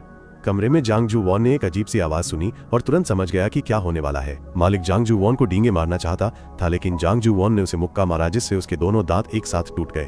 लड़ाई के दौरान जांग जू वॉन का हाथ हीटर से टकराया और बुरी तरह जल गया, लेकिन उसे दर्द नहीं हुआ और उसने हर गुंडे को हरा दिया। जांग जू वॉन को चारों तरफ से छुरा घोंपा गया, लेकिन वो खड़ा हो गया और उन सभी को निपटा दिया। लेकिन ये तो बस शुरुआत थी। जब अध्यक्ष चियोंग के गुर्गेबाड़ा के मुखिया आए तो मिन की भी 100 गुंडों को लेकर आया, जो इंतजार कर रहे थे, लेकिन जल्द ही उन्हें कूड़े की तरह खिड़की से बाहर फेंक दिया गया। नजदीकी झाड़ियों में मिन की को खून से लथपथ जांग जू वॉन को घूरते हुए देखकर डर गया। बाड़ा की बेसबॉल बैट बाल उसके सिर से बची मिन योंगजून, जिसे हमेशा अफवाह वाले राक्षस पर नजर रखने के लिए कहा जाता था। वो चाहता था कि मिन की चांग जू वॉन को पागल कर दे। अगर कोई मर भी गया तो वो उसे संभाल लेगा। हुआंग जी ही अस्पताल से कैफे लौट आई। उसे पता था कि चांग जू वॉन ने उसके बारे में पूछताछ के लिए फोन किया था, इसलिए उसने हिचकिचाते हुए उसे सूचित करने के लिए फोन किया कि वो सुरक्षित है, लेकिन उससे संपर्क नहीं कर सकी। हुआंग जी ही ने सहकर्मियों से सुना कि पुलिस सागो जिले को घेर रही है, जहां चांग जू वॉन रहता। हुआंग जी ही को एक अशुभ संकेत महसूस हुआ, इसलिए उसने वहां गाड़ी चलाई। चांग जू वॉन बहुत मजबूत, बहुत सहनशील था, बहुत तेज नहीं। वे उसे जल्दी से पकड़ने में कामयाब रहे। उन्होंने एक एक करके उसे यातना दी, क्योंकि वे जानते थे कि वे उसे कितनी भी जोर से क्यों न छुरा घोंपें, चांग जू वॉन मरेगा नहीं, इसलिए वे बहुत निर्णायक थे। मिन योंगजून ने किम डू सिक को चांग जू वॉन की क्षमताओं का आकलन करने के लिए कहा। उन्हें बस एक राक्षस की जरूरत थी। अगर चांग जू वॉन मर जाता तो वो अब राक्षस नहीं रहता, क्योंकि उसके पास उसके लिए कोई उपयोग नहीं होता। इस बीच हुआंग जी ही पुलिस की घेराबंदी को पार कर चुकी थी। वो चांग जू वॉन की तलाश में गलियों में घूम रही थी। हुआंग जी ही को आखिरकार जांग जू वॉन मिल ही गया, लेकिन जांग जू वॉन उससे जुड़ना नहीं चाहता था। हुआंग जी ही को लगा कि जांग जू वॉन मुश्किल में है, क्योंकि उसने उसे बचाया था, इसलिए वो वहीं खड़ी रही और जाने से इनकार कर दिया। जांग जू वॉन को डर था कि बदमाश उसे पकड़ लेंगे, इसलिए वो केवल कार में बैठ सका और हुआंग जी ही को गाड़ी चलाने दिया। उन दोनों ने कुछ समय तक पीछा करने वालों से बचने के लिए गाड़ी चलाई। जांग जू वॉन ने समझाया कि वो अतीत में जो हुआ था उसका प्रायश्चित कर रहा है, क्योंकि उसने हत्या की थी। उसका हाथ जो हुआंग जी ही को पकड़े हुए था धीरे धीरे ढीला हो गया, लेकिन हुआंग जी ही को विश्वास था कि उसने ऐसा करने का कोई कारण होगा। वो बात सुनकर चांग जू वॉन ने हुआंग जी ही को और कसकर गले लगा लिया। तभी सामने से आ रही एक गाड़ी सीधे उन दोनों से टकरा गई। हालांकि चांग जू वॉन ने हुआंग जी ही को टक्कर से बचा लिया था, लेकिन वो बेहोश हो गई। चांग जू वॉन गाड़ी की ओर पागलपन से दौड़ा। इसके परिणाम स्वरूप चांग जू वॉन गाड़ी के नीचे आ गया और हिल भी नहीं सका। मिन की चांग जू वॉन को देखकर जोर से हंसा। उसने वेल पकड़ने वाली बंदूक भी तैयार कर ली थी। मिकी के गोली चलाने से पहले ही ऊपर से किम डू सिक ने मिकी को मार दिया। अगले दिन हुआंग जी ही अस्पताल में होश में आई। वह बस बेफिक्र होकर बैठी रही, जिससे बगल वाली बूढ़ी औरत को बड़ी उत्सुकता हुई। हुआंग जी ही ने उन बूढ़ी औरतों को अपने नायक के बारे में बताना शुरू किया। उस दिन के 6 महीने बाद जैंग जू वॉन आधिकारिक तौर पर राष्ट्रीय सुरक्षा मंत्रालय के एक एजेंट बन गए। जैंग जू वॉन का उपनाम वू गैंग बो था। वो एजेंट मून सेओन, जिनका असली नाम किम डू सिक था, के सहकर्मी थे। एक दिन यूसे कैफे ने एक खास मेहमान का स्वागत किया। हुआंग जी ही ने जैंग जू वॉन को चिढ़ाया। उसने पूछा कि क्या वह अंधा है कि वह अभी भी यहाँ का रास्ता ढूंढ सकता है। जैंग जू वॉन ने कहा कि वो अभी भी पहले की तरह अंधा था, लेकिन वो उसे जानता था। हालांकि अब उसकी एक नई पहचान और जिम्मेदारी थी, जो कि राष्ट्रीय सुरक्षा मंत्रालय का एक एजेंट था। विशेष एजेंटों की जोड़ी जैंग जू वॉन और किम डू सिक अब एक दूसरे को बहुत अच्छी तरह से समझते थे। इस बार उन्हें एक कोरियाई डॉक्टर को बचाने के लिए रूस जाना पड़ा। चांग जू वॉन ने दुश्मन की पंक्तियों के भीतर बहादुरी से लड़ाई लड़ी, जबकि किम डू सिक ने बाहर से दुश्मनों को खदेड़ दिया। उन्होंने मिशन को जल्दी से पूरा कर लिया। डॉक्टर को दक्षिण कोरिया वापस ले जाना ही बाकी था, लेकिन अगर किम डू सिक उन दोनों को गोद में उठाकर उड़ता तो ये बहुत भारी होता। इसलिए किम डू सिक ने डॉक्टर को गोद में उठाया और देश लौट आया और चांग जू वॉन को अपना रास्ता खोजने के लिए छोड़ दिया। किम डू सिक के लिए मी ह्यून से मिलने तक उन्होंने एक साथ बहुत कुछ अनुभव किया। किम डू सिक के भागने के तुरंत बाद मिन योंगजून ने ली मी ह्यून के पिता का इस्तेमाल उसे ब्लैकमेल करने के लिए किया। वो चाहता था कि वो किम डू सिक को पकड़ने में उसकी मदद करे। उस रात किम डू सिक को पता था कि ये एक जाल है, फिर भी वो गया। उसे और ली मी ह्यून को अलग कर दिया गया। जब उसने प्रतिरोध करने की कोशिश की तो उसने पाया कि बंदूक गायब हो गई थी। ली मी ह्यून उसकी ओर बंदूक ताने हुए थी। किम डू सिक को मुख्यालय ले जाया गया, जिसमें कई एजेंट थे, और ली मी ह्यून खाली कमरे में अकेली रह गई। उसके पास सोचने के लिए ज्यादा समय नहीं था क्योंकि उसे अभी भी काम करना। किम डू-सिक जानता था कि मिन योंग जून को ब्लू हाउस की मंजूरी की आवश्यकता नहीं है और उसने उसे वो काम सौंपा था, लेकिन उसने मिन योंग जून को धमकी देने की जहमत नहीं उठाई। किम डू-सिक ने घोषणा की कि वो अपने तरीके से जीवित रहेगा, वो सभी का पीछा करने से बचेगा। जैसे ही उसने कहा, किम डू-सिक ने हमला कर दिया। अचानक हुई घटना ने उपस्थित लोगों को प्रतिक्रिया करने का समय नहीं दिया। मिन योंग जून को उसने बंधक बना लिया। अगर किम डू-सिक यूं ही गायब हो जाता तो ली मी ह्यून फंस जाती, इसलिए उसने ली मी ह्यून के साथ अपने रिश्ते को सबके सामने नकारने के लिए अपनी जान जोखिम में डालकर वापस आने का फैसला किया। किम डू-सिक ने उस व्यक्ति को गोली मार दी जिससे वो प्यार करता था, लेकिन शुक्र है कि जांग जू वॉन ने समय रहते उसके लिए गोली रोक दी। जब किम डू-सिक और ली मी ह्यून गले मिले तो उसने उसे बंदूक निकालने और उसे धमकाने का इशारा किया। किम डू-सिक ने तब जांग जू वॉन को एक जेब चाकू दिया ताकि वो उसकी मदद कर सके, लेकिन इससे पहले कि किम डू-सिक उत्तर कोरिया जाने का कार्य स्वीकार करे, उसने गुप्त रूप से जांग जू वॉन को पहले ही इशारा कर दिया था। जो कुछ हुआ उसके बाद ली मी ह्यून ने जांग जू वॉन को वो जेब चाकू दिया। क्योंकि जांग जू वॉन को गोली निकालने में काफी समय लगा, उनके हाथ पर आज भी एक निशान है। अगली सुबह मिन योंग जून को ब्लू हाउस के पास एक पेड़ पर पाया गया। चूंकि मिन योंग जून ब्लू हाउस को समझा नहीं सका, उसे पदावनत कर दिया गया। जब ली मी ह्यून के पिता का निधन हो गया तो वो संगठन के नियंत्रण से भी मुक्त हो गई। किम डू-सिक अभी तक उसे खोजने नहीं आया था। बाद में ली मी ह्यून को एक नई नौकरी मिल गई। वो जीवन जी रही थी जिसकी वो हमेशा से इच्छा रखती थी, लेकिन किम डू-सिक अभी तक वापस नहीं आया था। किम डू-सिक के कारण ली मी ह्यून ने खिड़की के पास काम करने की आदत डाल ली। वह वेंडिंग मशीन से कॉफी भी पीती थी और आराम करने के लिए अक्सर आसमान की ओर देखती थी, साथ ही उस चीज की तलाश करती थी जिसका वो हमेशा से इंतजार कर रही थी। और फिर एक बर्फीली ठंडी रात को किम डू-सिक प्रकट हुआ और ली मी ह्यून से अपना वादा पूरा किया। उसके बाद उनका एक साझा बच्चा हुआ। दोनों ही उच्च स्तरीय एजेंट थे, लेकिन वे एक बच्चे के कारण थके हुए और लाचार थे। किम बोंग-सेओक कुछ कह पाता इससे पहले ही उसने अपने पिता से विरासत में मिली अपनी क्षमता को प्रकट कर दिया। तब से उनके छत पर भी जाल लगे हुए हैं। और फिर वो दिन भी आया जब दोनों पक्षों ने युद्ध विराम किया। मिन योंग जून भी पहले की घटना के कारण कई दिनों तक छिपने के बाद लौट आया। मिन योंग जून ने एजेंट चांग जू वॉन को छोड़कर सभी को बैठक कक्ष में बुलाया। वे फिर से शुरुआत करेंगे। किम बोंग-सेओक बड़ा हो रहा है। किम डू-सिक उसे एक बड़े घर में ले जाना चाहता था ताकि वो असहज महसूस न करे, लेकिन ली मी ह्यून ने तुरंत मना कर दिया क्योंकि ये जगह हर किसी के घर से बहुत दूर थी, इसलिए किसी और को उनके रहस्य का पता चलने का कोई डर नहीं था। भले ही ये बार बेहद शांत था, वे सतर्क नहीं रह सके। किम डू-सिक ने फैसला किया कि वो थोड़ा और इंतजार करेगा और फिर पूरा परिवार सियोल के उपनगरों में चला जाएगा और एक दुकान खोलेगा। ली मी ह्यून खाना बनाएगी और वो सफाई करेगा, बर्तन धोएगा और डिलीवरी करेगा। वे फ्राइड मीट की दुकान खोलेंगे जो ली मी ह्यून का पसंदीदा भोजन है। एक दिन ली मी ह्यून घर लौटी और उनका बेटा गायब हो गया था। किम डू-सिक ने अपनी पत्नी को शांत किया और आसमान में उड़ गया। संयोग से उसे अपना बेटा बादलों में तैरता हुआ मिला।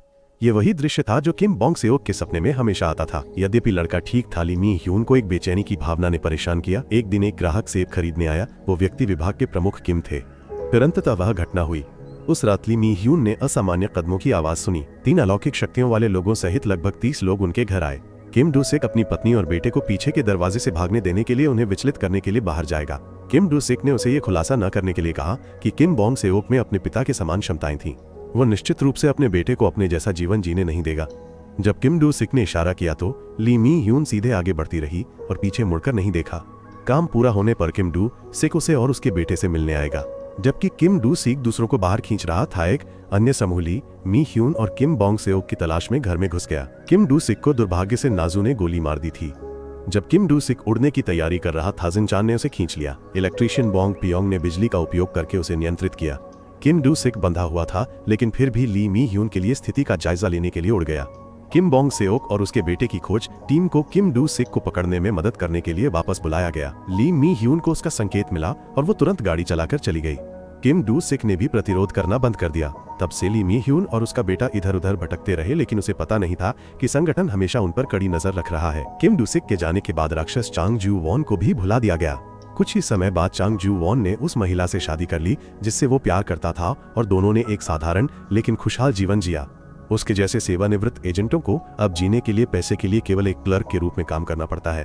भले ही चांग जू वॉन कभी एक निडर एजेंट रहा हो, फिर भी उसे संख्याओं के आगे झुकना पड़ा। उसकी विशेष क्षमताओं का उपयोग करने के लिए कोई जगह नहीं थी जिसने उसे अस्तित्व का कारण खो दिया। लेकिन आप ही वो वजह हैं जिनकी वजह से हुआंग जी ही जीवित है। हुआंग जी ही को अपने पति को उदास और बेजान देखकर दिल दुखा। हुआंग जी ही चाहती थी कि जांग जू वोन वो करे जो वो चाहता है और वो हमेशा उसका समर्थन करेगी। अगले दिन जैसे ही जांग जू वोन ने इस्तीफा देने की अर्जी तैयार की, उसे किराए के भुगतान की समय सीमा याद दिलाने वाला एक पत्र मिला। वर्तमान घर इसी नौकरी की वजह से मिला था। अगर उसने अभी नौकरी छोड़ दी तो वे उसे वापस ले लेंगे। इस तरह से और उसकी पत्नी को पता नहीं चलेगा कि कहाँ रहना है। जांग जूवोन ने उदासी दूर करने के लिए शराब पी, लेकिन उसका शरीर जानता नहीं कि वो कब नशे में होता है, जिससे उसका दुख दोगुना हो जाता है। अगले दिन जंग जूवान ने अपनी पत्नी से अपने लिए एक नई जैकेट खरीदने को कहा। उसने जीवन के साथ तालमेल बिठाना शुरू कर दिया। मिन योंग जून वापस आया और जंग जूवान को फिर से खुद बनने का प्रस्ताव दिया। उसने जंग जूवान को वे काम करने की सलाह दी जो केवल वही कर सकता था, यानी दुनिया को खुद को साबित करना। मिन योंग जून के शब्दों ने वास्तव में जंग जूवान को सोचने पर मजबूर कर दिया, क्योंकि यही वो था जो वो हमेशा से चाहता था। लेकिन एक बार जब जंग जूवान एक गुप्त एजेंट के रूप में वापस आ जाता तो वो अपनी पत्नी के साथ पहले की तरह नहीं रह पाता। वांग जी ही को एहसास हुआ कि उसका पति कुछ छिपा रहा है, लेकिन उसने हमेशा उसका साथ दिया, चाहे उसने कुछ भी चुना हो।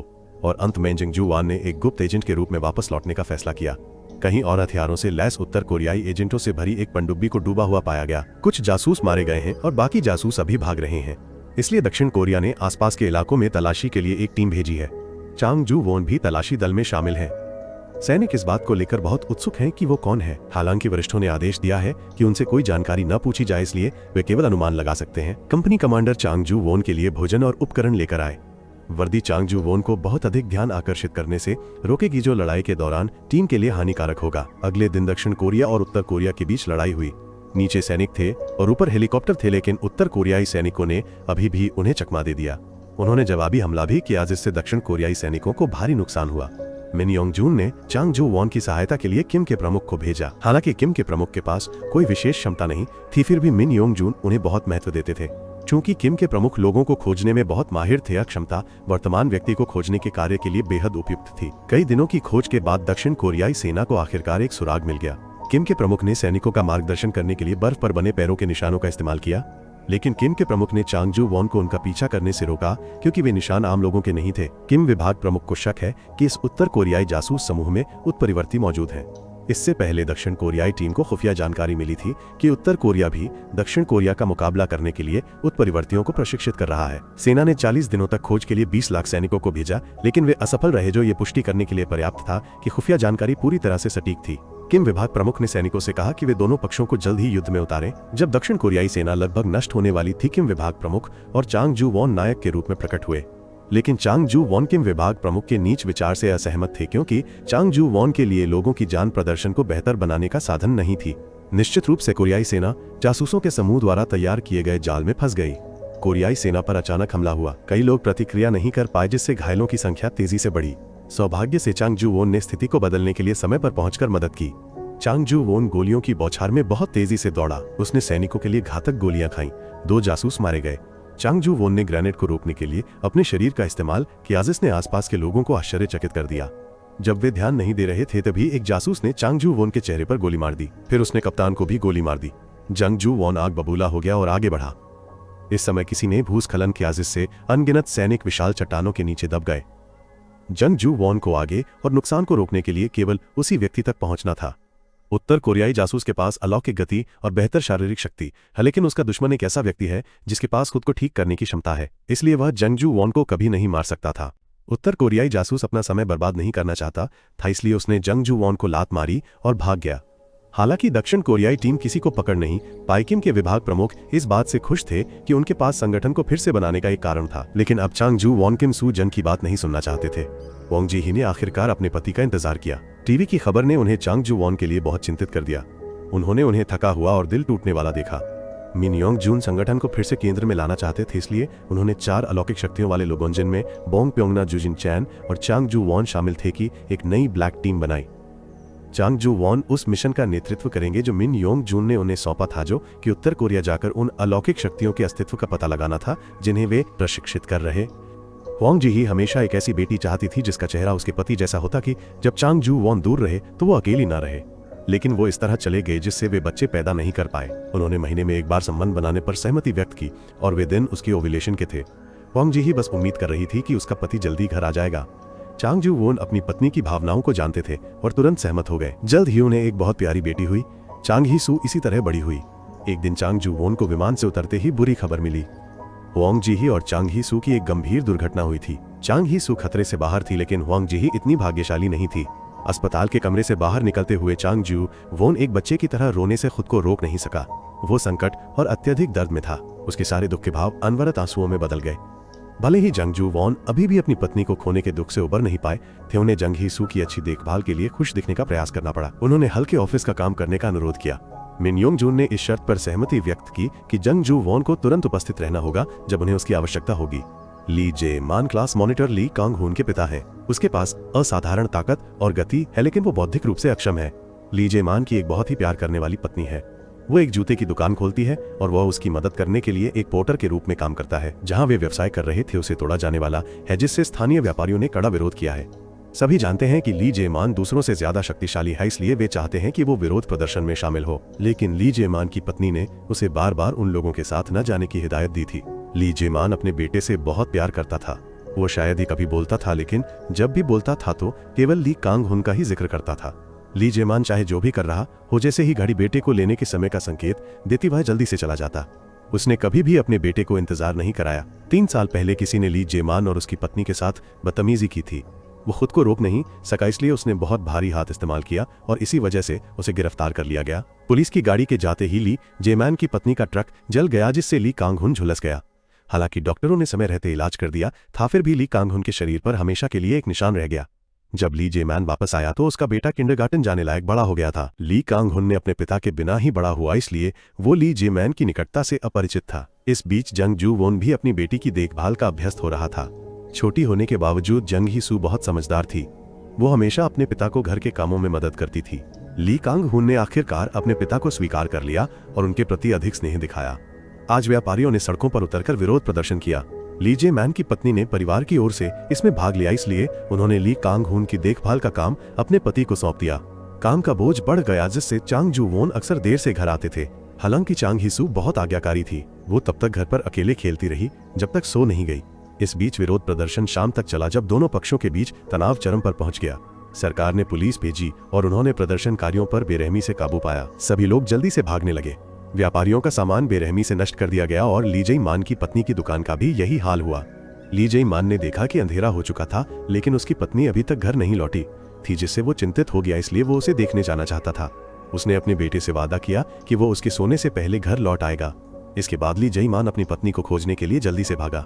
व्यापारियों को एक एक करके गिरफ्तार किया गया और बस में ले जाया गया। ली जे मान की पत्नी अपने पति को देखकर बहुत डर गई थी। ली जे मान सीधे बस की ओर दौड़ा, अपनी पत्नी को बचाने की पूरी कोशिश की। वो रोई और उससे अपने बेटे के बारे में सोचने और चले जाने की मिन्नतें की। अगर उसे भी पकड़ा गया तो ली कांग हुन क्या करेगा? ली जे मान के जाते ही चांग जू वॉन को मिन योंग जून का व्यक्ति को पकड़ने का आदेश मिला। ली जे मान सीवर में छिप रहा था। ऊपर मौजूद पुलिस को टीमों में बांटा गया और उसे घेरने के लिए चारों ओर फैल गई। ली जे मान की पत्नी ने अपने पति से मिलने की मिन्नतें की, क्योंकि वो मानसिक रूप से अक्षम था और किसी की नहीं सुनेगा। लेकिन बाहर के लोग ली जे मान की पत्नी की बात सुनने को तैयार नहीं थे। कुछ देर बाद चांग जू वॉन भी आ गया। ली जे मान के बारे में महत्वपूर्ण जानकारी मिलने के बाद चांग जू वॉन ने व्यक्ति को खोजने के लिए सीवर में उतरना शुरू कर दिया। किसी ने उसे सावधान रहने के लिए कहा, क्योंकि ली जे मान एक राक्षस था, लेकिन चांग जू वॉन भी एक राक्षस था। वह सीवर में अजीब आवाजों का पीछा करता रहा। जल्द ही उसे ली जे मान मिला। दोनों पानी के नीचे लड़ने लगे। जांग जू वॉन ने ली जे मान को नियंत्रित करने की हर संभव कोशिश की, बल्कि ली जे मान केवल अपने बेटे के पास वापस जाने के लिए जल्द से जल्द यहाँ से निकलना चाहता था। लेकिन जांग जू वॉन चिपका रहा, जिससे ली जे मान क्रोधित हो गया। इस समय एक व्यापारी ने पाया कि उसका बेटा कहीं नहीं है। उसने पुकारा, लेकिन कोई जवाब नहीं मिला। फिर उसने अपने स्टॉल के बगल में एक सीवर कवर देखा, जिसका ढक्कन गायब था और उसके बेटे के चप्पल वहां थे। इस बीच दो राक्षसों के बीच लड़ाई जारी थी। जांग जू वॉन थोड़ी देर के लिए बेहोश हो गया, फिर उठा और लड़ता रहा। पानी में डूबते हुए जोंग जू वॉन ने दोनों को एक साथ हथकड़ी लगाने का मौका लिया। मां डर गईं और अपने बेटे को खोजने के लिए पुलिस स्टेशन गईं। कुछ संघर्ष के बाद जंग जू वॉन ली जे मैन को वश में करने में कामयाब हो गया, जिससे वो बेहोश हो गया। घटनास्थल के पुलिस कमांडर ने और लोगों को बुलाया। उन्होंने लापता बच्चे की तलाश के लिए एक टीम बनाई। सीवर में बारिश का पानी बह रहा था। बच्चा खुद को बहने से बचाने के लिए रेलिंग से चिपके रहने की कोशिश कर रहा था। सौभाग्य से जिंग जू वॉन ने बच्चे के रोने की आवाज सुनी। वो व्यक्ति को बचाने के लिए दीवार तोड़ना चाहता था, लेकिन वह केवल एक हाथ का उपयोग कर सकता था, इसलिए दीवार नहीं टूटी। इस समय ली जे मैन होश में आ गया। उन दोनों ने मिलकर कंक्रीट के स्लैब पर मुक्का मारा और उसे तोड़ दिया ताकि लड़के को बचाया जा सके। जमीन पर मिन योंग जून ने घटनास्थल के पुलिस कमांडर को डांटा, क्योंकि उसने सुरक्षा ब्यूरो के आदेशों का उल्लंघन करने की हिम्मत की थी। लेकिन कमांडर ने कहा कि लोगों को बचाना उनकी जिम्मेदारी है और उन्हें अपने फैसले का कोई पछतावा नहीं है। जब खोज दल नाली में उतरा तो उन्होंने चांग जू वॉन को बच्चे को गोद में लिए हुए पाया। चांग जू वॉन ने ली जे मैन को जाने दिया, क्योंकि ली जे मैन ने कहा कि उसे अपने बेटे के पास वापस जाना है। मिन योंग जून चांग जू वोन के बहुत भरोसेमंद होने पर बहुत गुस्सा था, लेकिन ली जे मैन झूठ नहीं बोल रहा था। वो रोया और अपने बेटे से देर से आने के लिए माफी मांगी। जैसे ही पिता और पुत्र एक दूसरे को गले लगा रहे थे, विशेष बल अंदर आ गए। इस समय मिन योंग जून को पता चल गया था कि ली जे मैन मानसिक रूप से विकलांग है, इसलिए उन्होंने ली जे मैन को पुलिस के हवाले कर दिया, क्योंकि उन्हें किसी बेकार इंसान की जरूरत नहीं थी। मिन योंग जून और चांग जू वोन कुछ ही कदम चले थे कि उनके पीछे एक जोरदार आवाज हुई। चांग जू वोन चिंतित था कि ली जे मैन उत्तेजित हो गया है, लेकिन जिसने अभी अभी स्पेशल फोर्स को फेंका था वह ली कांगहुन था। क्या सुपर पावर वंशानुगत हो सकती है? मिन योंग जून की बातों ने चांग जू वोन को चिंतित कर दिया। चांग जू वोन अपनी बेटी की आशा भरी आंखों का सामना करने की हिम्मत नहीं कर सका। चांग जू वोन मिन योंग जून को अपनी बेटी पर ध्यान देने नहीं दे सकता था। हालांकि चांग जू वोन को यकीन नहीं था कि जांग ही सू में उसके समान क्षमताएं हैं या नहीं, वह फिर भी उस रात अपनी बेटी को ले गया और चला गया। यही कारण है कि पिता और पुत्री अब तक भटक रहे हैं। वर्तमान में वापस आकर जांग ही सू ने अपने पिता से कहा कि उसे अपनी माँ के बारे में कुछ बातें याद हैं। जिस दिन उनका एक्सीडेंट हुआ था, उसकी माँ ने उसे देखकर मुस्कुराया, क्योंकि वो जानती थी कि उसकी बेटी अपने पिता की तरह ही खास है। मिन योंग जून को यह देखकर कोई आश्चर्य नहीं हुआ कि जांग जू वोन ने अपनी बेटी को भगा दिया। मिन योंग जून को भी यकीन नहीं था कि क्षमताएं वंशानुगत हैं या नहीं, लेकिन किम विभाग प्रमुख ने पुष्टि की कि वे हैं। जब जांग ही सू और उसकी मां का एक्सीडेंट हुआ, तब किम विभाग प्रमुख भी वहां मौजूद थे। जांग ही सू का उस भयानक दुर्घटना से बचना ही संदेहास्पद था। इस अवसर का लाभ उठाते हुए विभाग प्रमुख किम ने मिन योंग जून को अपनी राष्ट्रीय प्रतिभा विकास परियोजना का प्रस्ताव दिया। वे अगली पीढ़ी के उत्परिवर्तित व्यक्तियों को प्रशिक्षित करेंगे। सूची में पहला नाम ली जे मान का बेटा ली कांग हुन है। इसके बाद उड़ने वाले आदमी किम डू सिक का बेटा और पिता मॉन्स्टर जांग जू वॉन है। विभाग प्रमुख किम ने कभी भी इन उत्परिवर्तित व्यक्तियों पर अपना ध्यान केंद्रित नहीं छोड़ा। वो हमेशा चुपके से उनके बड़े होने की प्रक्रिया को देखता रहा, क्योंकि विभाग प्रमुख किम ये निर्धारित करना चाहता था कि क्या उन्होंने अपने माता पिता की क्षमताओं को विरासत में लिया है। विभाग प्रमुख किम अपनी खोज क्षमताओं के बारे में आश्वस्त था। वह अन्य म्यूटेंट ऐसे बच्चे जो स्कूल नहीं जाते, उन्हें खोजने के लिए राष्ट्रीय स्तर पर खोज क्षेत्र का विस्तार करना चाहते थे, इसलिए वे उन्हें एक स्कूल के रूप में प्रशिक्षित करेंगे। अंत में मिन योंग जून को मना लिया गया। बोगम ने स्कूल में जांग ही सू के समान ही एक घटना का अनुभव किया, लेकिन वो उसके जितना भाग्यशाली नहीं था। उसका मानना था कि ये कोई संयोग नहीं है। जांग ही सू ने ली कांगहुन को कल के लिए धन्यवाद के रूप में नूडल्स खाने के लिए आमंत्रित किया। ली कांगहुन ने कहा कि उसने अपनी पढ़ाई पूरी कर ली है, लेकिन उसने विश्वविद्यालय में पढ़ाई नहीं की, क्योंकि वो सरकार के लिए काम करेगा। जांग ही सू उत्सुकता से पूछती है कि ली कांगहुन अभी भी स्कूल क्यों जा रहा है। 3 साल पहले की बात याद आती है जब ली कांगहुन हाई स्कूल में जाने की तैयारी कर रहा था। विभाग प्रमुख किम जो जोंगवॉन स्कूल के प्रिंसिपल भी थे, उससे मिलने आए थे। उस साल की चौंकाने वाली घटना के बाद ली कांगहुन के पिता की 10 साल की जेल की सजा पूरी हो गई थी, लेकिन उन्हें अभी भी परिवीक्षा पर रखा गया था। ली कांगहुन अपने परिवार की मदद करना और अपने पिता के नाम को साफ करना चाहता था, इसलिए उसने जोंगवॉन स्कूल में पढ़ाई करने के लिए सहमति व्यक्त की। ऑडिटोरियम में हुई घटना के कारण पूरे स्कूल को बंद कर दिया गया था। आज सुबह इसका जीर्णोद्धार किया जा रहा था और ये उपयोग के लिए अनुपलब्ध था, इसलिए कक्षा शिक्षक ने चांग ही सू को प्रशिक्षण जारी रखने के लिए एक खेल केंद्र में भेजा। बोगम कुछ देर से बाहर इंतजार कर रहा था। जब जांग ही सू बाहर निकली तो उसने तुरंत उसे सावधान रहने और किसी पर भरोसा न करने की याद दिलाई, लेकिन जांग ही सू को कुछ भी समझ नहीं आया। जब वो अपना बैकपैक लेने के लिए कक्षा में वापस गई तो उसने किम बोंग सियोक को कुछ अजीब पाया। आज उसने वजन नहीं उठाया था।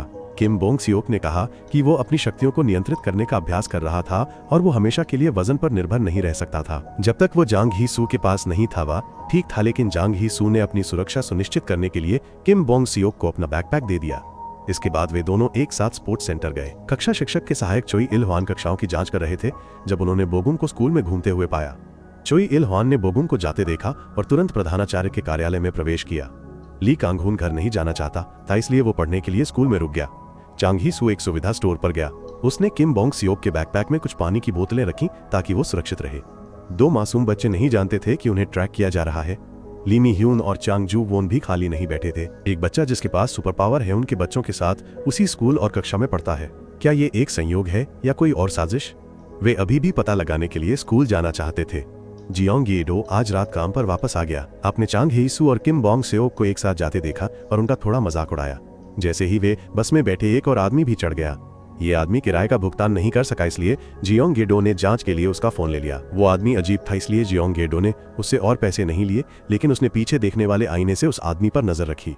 वो आदमी चांग ही सू और किम बोंग सियोक को घूरता रहा, जिससे जियोंग येडो को और अधिक संदेह हुआ।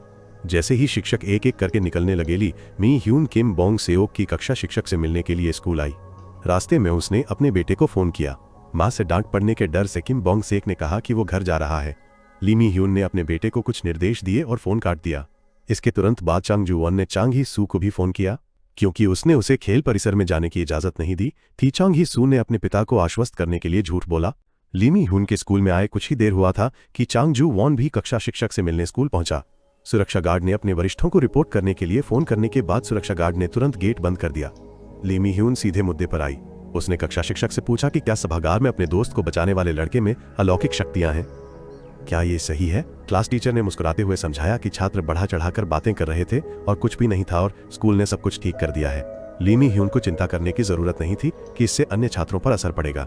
ली मी ह्यून ने दिखावा किया कि उसका बेटा पढ़ाई में कमजोर है। क्लास टीचर ने तुरंत कहा कि भले ही किम बोंग सेक पढ़ाई में अच्छा नहीं था, फिर भी उसके पास कॉलेज प्रवेश परीक्षा पास करने की क्षमता थी। हालांकि ली मी ह्यून ने कभी नहीं कहा कि वो किम बोंग सेक की मां है। ये दर्शाता है कि क्लास टीचर किम बोंग सेक के बारे में जानता था। चोई इल ह्वान गश्त पर था जब वो चांग जू वोन से मिला। चोई इल ह्वान ने कहा कि वहां कोई चांग जू वोन ने तुरंत एक बहाना बनाया कि माता पिता स्कूल का दौरा करना चाहते थे, जिससे चोई इल ह्वान मना नहीं कर सका। चोई इल ह्वान प्रिंसिपल के कार्यालय की ओर भागा। फिर उसने जंग जू वॉन की गतिविधियों पर नजर रखने के लिए छिपे हुए कैमरे को चालू कर दिया। जंग जू वॉन घटनास्थल की जांच करने और आसपास के क्षेत्र का निरीक्षण करने के लिए लेक्चर हॉल डी में गया। इस तरफ जंग ही सू और किम बोंग सियोक नीचे उतरने के लिए घंटी बजाते हैं। वो आदमी उनका पीछा करता है। दोनों अभी भी भोले थे और अनजान थे। स्कूल में कक्षा शिक्षक ने जल्दी से एक स्पष्टीकरण के साथ आए और ली मी ह्यून को वापस आने के लिए आमंत्रित किया। अचानक ली मी ह्यून ने उससे पूछा कि वो कब पढ़ाना शुरू किया था। कक्षा शिक्षक विचार में पड़ गया। ली मी ह्यून की नजर का अनुसरण करते हुए उसने छत को देखा। उनकी अलौकिक इंद्रियों ने उन्हें सूचित किया कि वहां एक छिपा हुआ कैमरा है। चोई इल ह्वान ली मी ह्यून की जासूसी करने में इतने व्यस्त थे कि उन्होंने चांग जू वोन का ध्यान खो दिया। अचानक चांग जू वोन छिपे हुए कैमरे के सामने प्रकट हुए, जिससे चोई इल ह्वान चौंक गए। इस समय स्कूल से कुछ दूर कुछ उत्तर कोरियाई एजेंट आदेश की प्रतीक्षा कर रहे थे। वे दक्षिण कोरियाई महाशक्तियों के बारे में दस्तावेज इकट्ठा करने आए थे। संकेत मिलते ही वे तुरंत स्कूल के पिछले दरवाजे की ओर बढ़ गए। जेओन गे डो जानते थे कि चांग ही सू और किम बोंग सियोक खतरे में होंगे, इसलिए उन्होंने बहुत तेज गाड़ी चलाई। कार में सवार सभी लोग घबराहट में चिल्लाए। केवल वो आदमी था जो जेओन गे डो को ध्यान से देख रहा था। जेओन गे डो ने अचानक स्टीयरिंग व्हील घुमाया, जिससे यात्री एक तरफ गिर गए। किसी ने भी उस आदमी के पैर को हवा में तैरते हुए नहीं देखा, बस अभी भी सड़क पर तेजी से दौड़ रही थी। जेओन गे डो ने अपने दस्ताने भी उतार दिए और तेजी से दौड़ने के लिए अपनी पूरी ताकत लगा दी। जेओन गे डो ने पुलिस स्टेशन देखा और तुरंत ही उसे मोड़ दिया। यात्री एक एक करके नीचे उतर गए। बस की अचानक बुझी रोशनी के नीचे वो आदमी भी रहस्यमय तरीके से गायब हो गया। इधर क्लास टीचर ने कहा कि वो 10 साल से पढ़ा रहे हैं। उसे वो साल याद आया जब वो एक ब्लैक एजेंट बनने के लिए मिन यूंग जून से मिलने गए थे। संगठन में शामिल होने का उनका कारण ये था कि 8 साल पहले उन्हें एक ब्लैक एजेंट ने बचाया था। क्लास टीचर ने संगठन के काले एजेंटों की मदद करने का फैसला किया। मिन योंग जून ने उन्हें संभावित म्यूटेंट की तलाश करने का काम सौंपा और उन्हें देश की सेवा के लिए पालना था। उन्हें छात्रों का निष्पक्ष रूप से मूल्यांकन करना था। क्लास टीचर को हमेशा सतर्क रहना चाहिए और अनावश्यक भावनाओं से दूर रहना चाहिए। उस दिन से क्लास टीचर चोई इल ह्वान एक काले एजेंट बन गए। उन्होंने जुंग वन के जिम शिक्षक के भेष में खुद को छिपा लिया। चोई इल ह्वान द्वारा मूल्यांकन किया जाने वाला पहला छात्र जियोन गे डो था। वो बोंग प्योंग एजेंटों की अगली पीढ़ी थी। जियोन गे डो की शारीरिक शक्ति असाधारण नहीं थी। विभाग प्रमुख किम चाहते थे कि जियोन गे डो के स्नातक होने से पहले ही परिणाम मिल जाए, इसलिए उन्होंने एक चाल चली। वो जियोन गे डो को उत्तेजित करना चाहते थे, एक खतरनाक स्थिति में उनकी क्षमताओं को प्रकट करना चाहते थे। उस रात छात्रों के एक समूह ने किम के निदेशक के निर्देशों का पालन करते हुए जियोन गे डो को परेशान किया। लेकिन भले ही जियोन गे डो को इतना पीटा गया कि वो खड़ा भी नहीं हो पा रहा था, उसने पलटकर हमला नहीं किया। हालांकि जियोन गे डो में क्षमता थी, वह लड़ने की क्षमता के बिना बेकार था।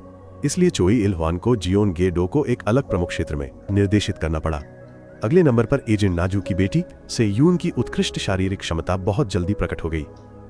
शुरुआत में चोई इल ह्वान केवल अलौकिक क्षमताओं वाले छात्रों को प्रशिक्षित करने में रुचि रखते थे, लेकिन जब वो लंबे समय तक छात्रों के संपर्क में रहे तो उनके स्नेह ने उनका दिल नरम कर दिया। चोई इल ह्वान ने पूछा कि क्या से यून की क्षमता पारदर्शी रूप से देखने की है। उसने अपने कक्षा शिक्षक पर भी भरोसा किया, इसलिए उसने इनकार नहीं किया।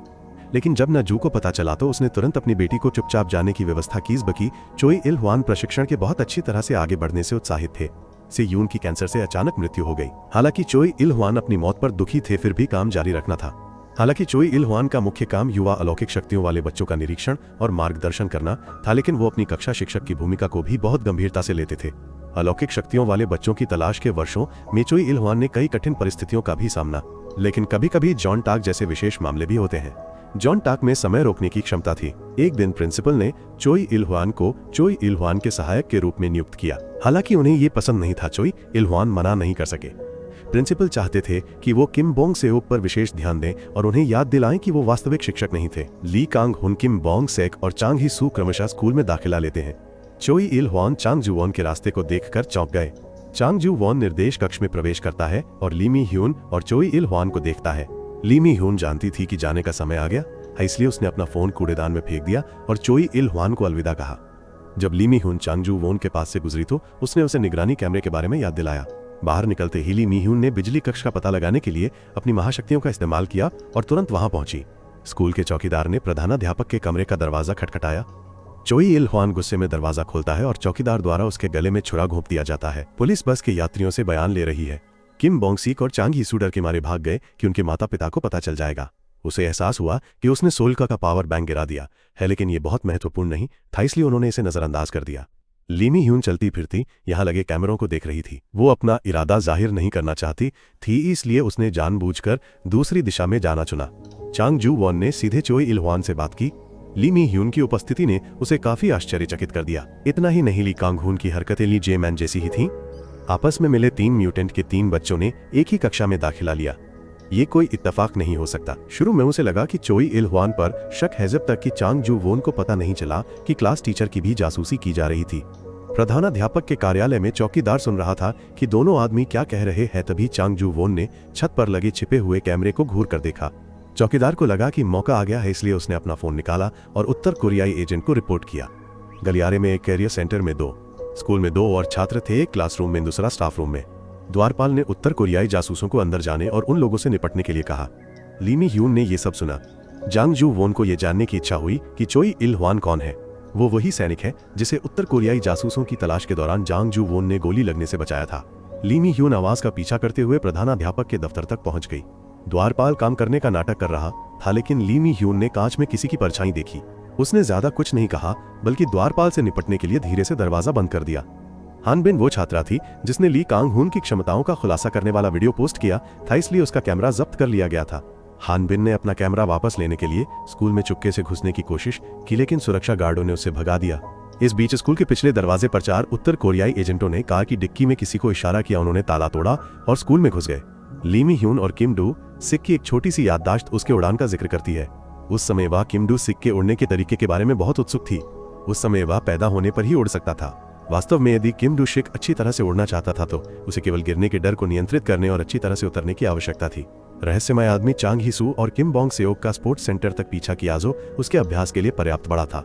जब किम बोंग सेओक कुछ खरीदने बाहर गया तो चांग ही सू कुछ वार्म अप लैप्स के लिए वहीं रुक गई। किम बोंग सेओक के जाने के कुछ ही देर बाद वो आदमी आ गया। उसने दरवाजा बंद कर दिया और अचानक जांग ही सू के पीछे आ खड़ा हुआ। उसने पूछा कि उसने कितने चक्कर लगाए हैं। उसने ईमानदारी से कहा 10 चक्कर। अचानक उसने जांग ही सू को स्टैंड से मैदान में फेंक दिया। वो आदमी उसकी क्षमताओं की जांच करना चाहता था। जब किम बोंग सेओक वापस आया तो उसने पाया कि दरवाजा बंद था। उसने जांग ही सू की चीख सुनी और वो बहुत चिंतित हो गया। किम बोंग सेओक तुरंत बाहर भागा ताकि उड़कर अंदर जाने का रास्ता खोज सके। उस आदमी ने जांग ही सू के चेहरे पर लगी चोट देखी, जो बहुत तेजी से ठीक हो रही थी। वह उसकी क्षमताओं को जानता था। उसने उसे फिर से पुष्ट करने के लिए उड़ा दिया। बाहर किम बोंग सेओक को अपनी माँ की बातें याद आती हैं। उसने डर को दबाने के लिए गहरी सांस ली। जैसे ही जांग ही सू को छोड़ा गया, किम बोंग सेओक उसे पकड़ने के लिए उड़ गया। कुछ चक्कर लगाने के बाद किम बोंग सेओक सुरक्षित रूप से उतरा। प्राचार्य के कार्यालय में 2 महिलाएं लड़ रही थीं। ली मी ह्यून ने दूसरे व्यक्ति को उत्तर कोरियाई के रूप में पहचान लिया। बीच में ली मी ह्यून ने कदमों की आहट सुनी, इसलिए उसने महिला को मारा और खिड़की से बाहर निकल गई। जो व्यक्ति आया वो उत्तर कोरियाई विशेष क्षमताओं के ब्यूरो का एक एजेंट जे हार्ट था। चौकीदार सुरक्षा नियंत्रण ब्यूरो का सदस्य था। उन्होंने छिपे हुए कैमरे की स्क्रीन चालू की और ली मी ह्यून को खोजना शुरू कर दिया। उत्तर कोरियाई एजेंटों का इस बार का मिशन दक्षिण कोरिया की अलौकिक प्रशिक्षण योजना को विफल करना है। उन्हें शामिल लोगों को खत्म करना होगा और युवा अलौकिकों के बारे में दस्तावेज वापस लाने होंगे। मिशन कमांडर किम डेओक यूं और जंग थे। धत तेरे कीवे दस्तावेजों को लेने के लिए निर्देश कक्ष में घुस गए। चौकीदार ने काफी देर तक ली मी ह्यून को खोजने की कोशिश की, लेकिन वो नहीं मिली। जे हार्ट ने मदद की पेशकश की, लेकिन उसने मना कर दिया। इस समय उन्होंने शिक्षक के कमरे में बो गम को कुछ करने के लिए संघर्ष करते देखा। जे हार्ट उसे जांचने के लिए वहां गया। अचानक कुछ कैमरे धुंधले हो गए। ली मी ह्यून दुश्मन की दृष्टि से बचने के लिए बर्फ का इस्तेमाल कर रही थी, लेकिन गेटकीपर ने उसे देख लिया था। दरवाजा बंद होने से पहले ही इलेक्ट्रोडायनेमिक्स रूम का दरवाजा खुल गया। ली मी ह्यून ने तुरंत स्विच बंद कर दिया। पूरा स्कूल तुरंत अंधेरे में डूब गया। बाहर हान बिन ने स्कूल का गेट खुला देखा और अंदर भाग गया। किम डेओक यून ने और कुछ नहीं कहा।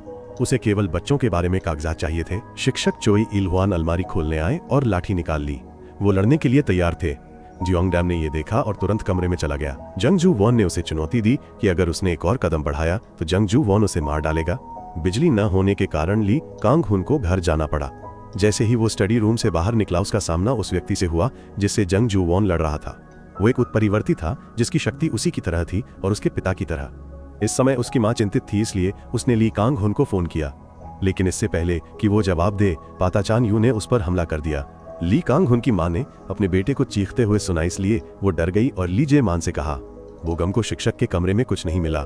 जब वो जाने वाला था, उसका सामना जे हार्ट से हुआ। जे हार्ट ने बोगम को एक उत्परिवर्ती समझा, इसलिए वो उसे परखना चाहता था। अचानक चोई इल हुआन ने जुंग डेम को मारने के लिए दौड़ा, लेकिन जुंग डेम टला नहीं। ये देखकर चोई इल हुआन ने छलांग लगाई और जुंग डेम का पैर तोड़ दिया। वो यहाँ सब कुछ संभाल सकता था, इसलिए उसने चोई इल हुआन को अन्य छात्रों को खोजने के लिए भेज दिया। इस तरफ गेटकीपर बिजली के कमरे में घुस गया। वो ली मी ह्यून पर हमला करने वाली थी, लेकिन उसके सिर में गोली मार दी गई और वो मौके पर ही मर गई। उसी समय चोई इल हुआन चीख सुनकर बोगम को बचाने गया, लेकिन प्रतिद्वंद्वी एक सुपर सेंस वाले म्यूटेंट थे और वे अच्छी तरह से प्रशिक्षित थे, इसलिए चोई इल हुआन उनका मुकाबला नहीं कर सका। चोई इल हुआन केवल बोगम को बचा सकता था। चोई इल हुआन ने बोगम को छोड़ने की भीख मांगी। जंग जू वॉन ने जुंग डेम को संभालने के बाद उसने किम डियोक यून को भी संभालने का फैसला किया। लेकिन इस समय जिस आदमी ने चांग ही सू पर हमला किया था, उसने चांग जू वॉन को फोन किया। अप्रत्याशित रूप से जुंग डैम में भी ठीक होने की क्षमता थी। चांग जू वॉन पर अचानक हमला हुआ, जिससे वो अपना फायदा गंवा बैठा और उसे चेहरे पर घूसा पड़ा। जिम मैन चांग ही सू और किम बोंग सेओक ने मिलकर उस आदमी से लड़ाई की। हालांकि किम बोंग सेओक उड़ सकता था, लेकिन उसे लड़ना नहीं आता था और चांग ही सू जब भी उसके पास जाती तो उसे किक पड़ जाती थी। नतीजतन किम बोंग सेओक जाल में फंस गया और चांग ही सू बेहोश हो गई। दूसरी तरफ चांग जू वॉन को लगातार घूंसे पड़ रहे थे और उसे ठीक होने का मौका नहीं मिल रहा था। इस समय किम डियोक यून आया और कहा कि ये सब किम डू सिक की गलती थी। जब उसने अपने पति का जिक्र किया तो ली मी ह्यून नाराज हो गई। उसने चोई इल हुआन और बोगम को बचाने के लिए तुरंत चान यू को गोली मार दी। दोनों छिपने के लिए बगल वाले कमरे में भाग गए। इस बाकी ली मी ह्यून और चान यू आपस में लड़ रहे थे। दोनों में अलौकिक शक्तियां थीं। दुर्भाग्य से ली मी ह्यून बहुत ज्यादा ताकतवर थी। उसने जय हुआन का ध्यान भटकाने के लिए नल में उसकी परछाई का सहारा लिया, लेकिन यह उसे मारने के लिए पर्याप्त समय था। शिक्षक चोई इल हुआन ने बोगम को जल्दी से स्कूल से निकलने के लिए कहा। वो हिचकिचा रहा था कि जाए या नहीं, तभी उसे किसी के रोने की आवाज सुनाई दी। बोगम अंदर गया और पाया कि वह हान बिन थी। बोगम तेजी से उसे सांत्वना देने गया। किम देओक यून और जंग डेम ने जांग जू वॉन को बेहोश करने के बाद वे दस्तावेज खोजने के लिए जाने वाले थे, लेकिन ली मी ह्यून से मिले। वे सीढ़ी पर लगे शीशे से आमने सामने हुए। स्पोर्ट्स सेंटर में जून हवांग ने किम बोंग सेओक का मजाक उड़ाया कि वो बहुत कमजोर है, लेकिन किम बोंग सेओक उस व्यक्ति जैसा दिखता था जिसे वो जानता था, agent Kim Do Sik. Kim Bong Seok अपने पिता का नाम सुनकर हैरान था। दूसरी ओर ली मी ह्यून केवल एक बात जानना चाहती थी, वह ये कि किम डू सिक का क्या हुआ। उस साल की यादें किम डू सिक को उत्तर कोरियाई नेता की हत्या का गुप्त मिशन सौंपा गया था। अपनी असाधारण उड़ान क्षमताओं और शूटिंग कौशल के दम पर किम डू सिक ने जल्दी से सुरक्षा घेरा तोड़ दिया और अंदर घुस गया। उस समय किम डेओक यून और अन्य सैनिकों को किम डू सिक ने आसानी से हरा दिया। किम डेओक यून ने किम डू सिक को गोली मारने की पूरी कोशिश की, लेकिन असफल रहा। उसने अपनी एक उंगली भी गंवा दी, लेकिन उस समय तक किम डू सिक ने नेता की हत्या कर दी थी। इस घटना के बाद उत्तर कोरिया भी दक्षिण कोरिया की तरह अलौकिक शक्तियों वाले लोगों को चाहता था, इसलिए उत्तर कोरियाई नेता ने किम डेओक यून को माफ कर दिया। उन्होंने किम डेओक यून को देश की सेवा के लिए अलौकिक शक्तियों वाले लोगों को खोजने का काम सौंपा। ये प्रक्रिया अत्यंत क्रूर थी। कोरियाई सैनिकों ने अनगिनत कठोर प्रशिक्षणों से गुजरने के बाद उन्हें जीवन और मृत्यु के कगार पर खड़ा होने के लिए मजबूर किया गया। उनकी क्षमताएं प्रदर्शित होने का इंतजार करने का समय नहीं होने के कारण किम डेओक यून को इस क्रूर तरीके का सहारा लेना पड़ा। कोई नहीं जानता कि केवल म्यूटेंट को खोजने के लिए कितने निर्दोषों की बलि चढ़ाई गई। जब जून हवांग को पता चला कि वो उड़ सकता है तो वो खुश नहीं था। चूंकि जून हवांग कभी भी एक अभिजात योद्धा नहीं बनना चाहता था, जून हवांग केवल एक सामान्य सैनिक बनना चाहता था ताकि वो अपने देश की मदद कर सके। किम डेओक यून ने उसे आज्ञा मानने के लिए मजबूर करने के लिए जून हवांग के परिवार को धमकी दी। किम डू सिक के 5 परिवारों को अलग कर दिया। गया में न्योंग जून ने भी अपने प्रियजनों को धमकी दी। किम डू सिक को मिशन को पूरा करना होगा, अन्यथा उसका पूरा परिवार जीवन भर भागता रहेगा। किम डू सिक को मिशन को पूरा करना होगा क्योंकि केवल वही जानता है कि वो स्थान कहाँ है। मिन योंग जून ने वादा किया कि इस मिशन के बाद वे किम डू सिक को और मजबूर नहीं करेंगे, क्योंकि वे जानते थे कि किम डू सिक जीवित वापस नहीं आ पाएगा। उत्तर कोरिया को बहुत बड़ी कीमत चुकानी पड़ी। भले ही किम डू सिक ने अन्य सैनिकों की जान बचाने के लिए केवल पसली के नीचे गोली मारी थी, लेकिन जिस क्षण उन्होंने किम डू सिक को उत्तर कोरियाई नेता के कमरे में डाला, उन्होंने तय कर लिया था कि उन्हें उनके देश ने छोड़ दिया है। इसीलिए किम डेओक यून किम डू सिक से इतनी नफरत करते थे। उन्होंने किम डू सिक और ली मी ह्यून के बीच के रिश्ते का अनुमान लगा लिया था। किम डेओ क्यून ने गुप्त रूप से अपनी जेब से एक हथियार निकालते हुए कहा। भाग्य से ली मी ह्यून उस आवाज को स्पष्ट रूप से सुन सकती थी जो उसके बटुए से आई थी। उसने पहले हमला करने की कोशिश की, लेकिन दुर्भाग्य से उसे गोली मार दी गई। उसके घाव से सीढ़ियों पर खून की एक लंबी लकीर पड़ गई। इस तरफ किम बोंग सेओक जानता था कि जून हवांग वो व्यक्ति था जिसने उसके पिता को पकड़ा था। वो बहुत उत्तेजित था। गुस्से ने किम बोंग सेओक को अपने उड़ान पर बेहतर ध्यान केंद्रित करने और उसे नियंत्रित करने में मदद की। उसकी अलौकिक इंद्रियों ने किम बोंग सेओक को जून हवांग के जवाबी हमले से बचने में मदद की। न केवल इतना, किम बोंग सेओक उसे नियंत्रित करने में भी सक्षम। किम बोंग सेओक ने जोर से चेंग ही सू को पुकारा, जिससे वो जाग गई। चेंग ही सू ने शिक्षक की बातों को याद किया। उसने किम बोंग सेओक के साथ बहुत अच्छी तरह से सहयोग किया। उन्होंने जून हवांग को मौके पर बेहोश करने में कामयाबी हासिल की। ली कांग हुन की चान यू जैसी अविश्वसनीय गति और श्रेष्ठ शक्ति थी, लेकिन उसके पास वास्तविक युद्ध का अनुभव नहीं था, इसलिए उसे बहुत बुरी तरह से पीटा।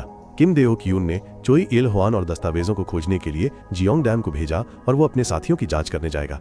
उसे याद आया, उस साल जियोंग डैम घायल होने के बावजूद एक ऊंची चट्टान पर चढ़ने की कोशिश कर रहा था, क्योंकि वो अपने देश की सेवा करने के लिए जीवित रहना चाहता था। किम देओ क्यून अचानक कुछ कहना चाहता था, लेकिन रुक गया। इस बीच ली मी ह्यून घावों को पट्टी करने के लिए बाथरूम में छिप गया। किम देओ क्यून बाहर निकला और बिजली कक्ष में चला गया। यहीं पर उसके साथियों की हत्या कर दी गई थी। वृद्धावस्था के कारण जांग जू वोन के घाव भरने में अधिक समय लग रहा था। फोन बजा और अवचेतन में पत्नी की आवाज ने उसे जगा दिया। कॉलर ली मी ह्यून थी। उसने कहा कि उसे और जांग जू वोन को बच्चों की रक्षा के लिए हाथ मिलाना होगा। किम डेओ क्यून ने देखा कि जे वोन मर चुका है। उसने तुरंत अंतिम अतिमानव को लड़ने के लिए बुलाया। उसी समय ली जे मैन सड़क पर सरपट दौड़ रहा था। नियंत्रण ब्यूरो को उसके पैर के पट्टे से तुरंत संकेत मिला। उन्होंने तुरंत स्थानीय पुलिस से पुष्टि की। ली कांग हुन बहुत गुस्से में थे, लेकिन चान यू के लिए कुछ नहीं कर सके। हालांकि ली कांग हुन ने कभी हार नहीं मानी। ली कांग हुन अभी भी सांस ले रहा था। वो अभी भी लड़ रहा था। जांग ही सू और हान बिन को किम डेओ क्यून ने ढूंढ लिया। किम डेओ क्यून ने पुष्टि करने के बाद कि विरोधी केवल 2 सामान्य छात्र थे, उसने उन्हें छिपने और जाने के लिए कहा। उसी समय प्रोफेसर चोए इल हुआन ली कांग हुन को बचाने आए। यद्यपि वह प्रतिरोध नहीं कर सकता था, उसने अपना सर्वश्रेष्ठ प्रयास किया। उसने चान यू को अपने छात्र को नुकसान पहुंचाने से रोकने का संकल्प लिया।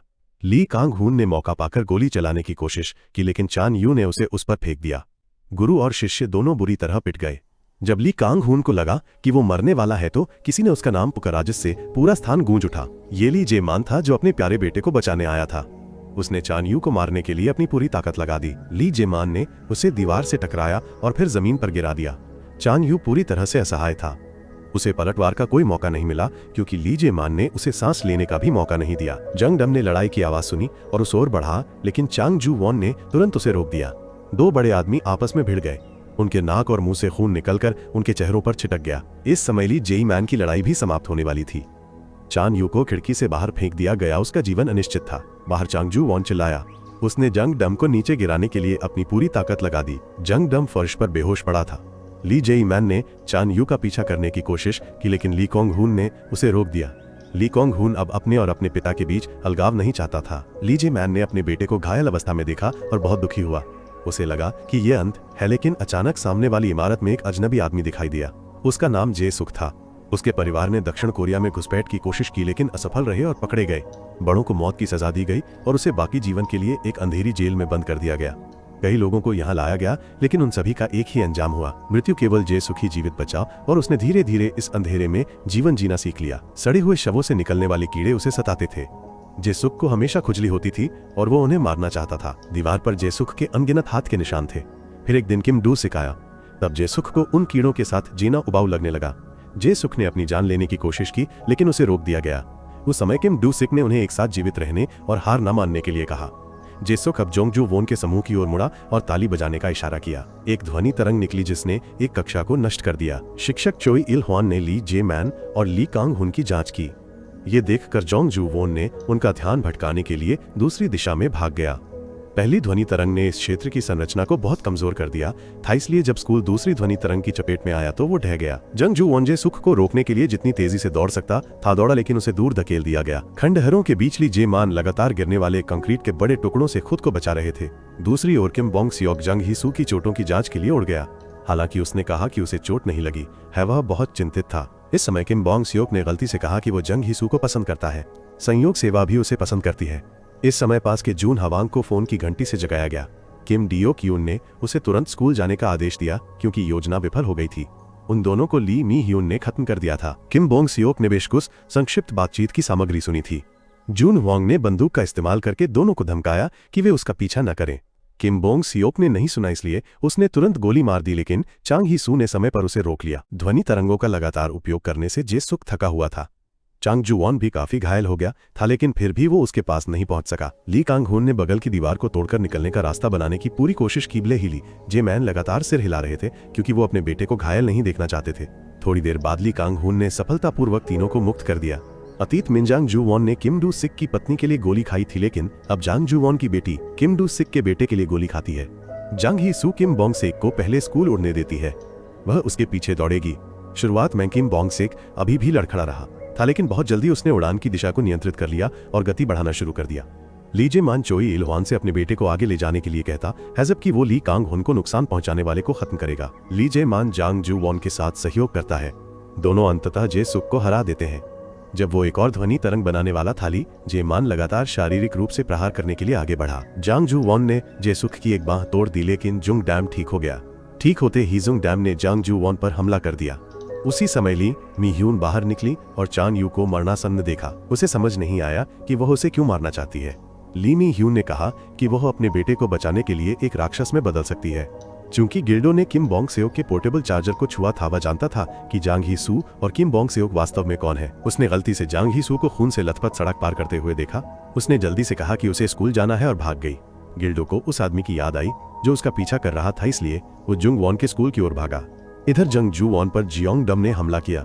जंग जू वॉन उसे मारने के लिए बहुत आलसी था। जियोंग डम ने ली जे मैन का ध्यान आकर्षित किया ताकि जे सुख को बचाया जा सके। जे सुख ने उस व्यक्ति को देखा जिसने उसके साथ अच्छा व्यवहार किया था।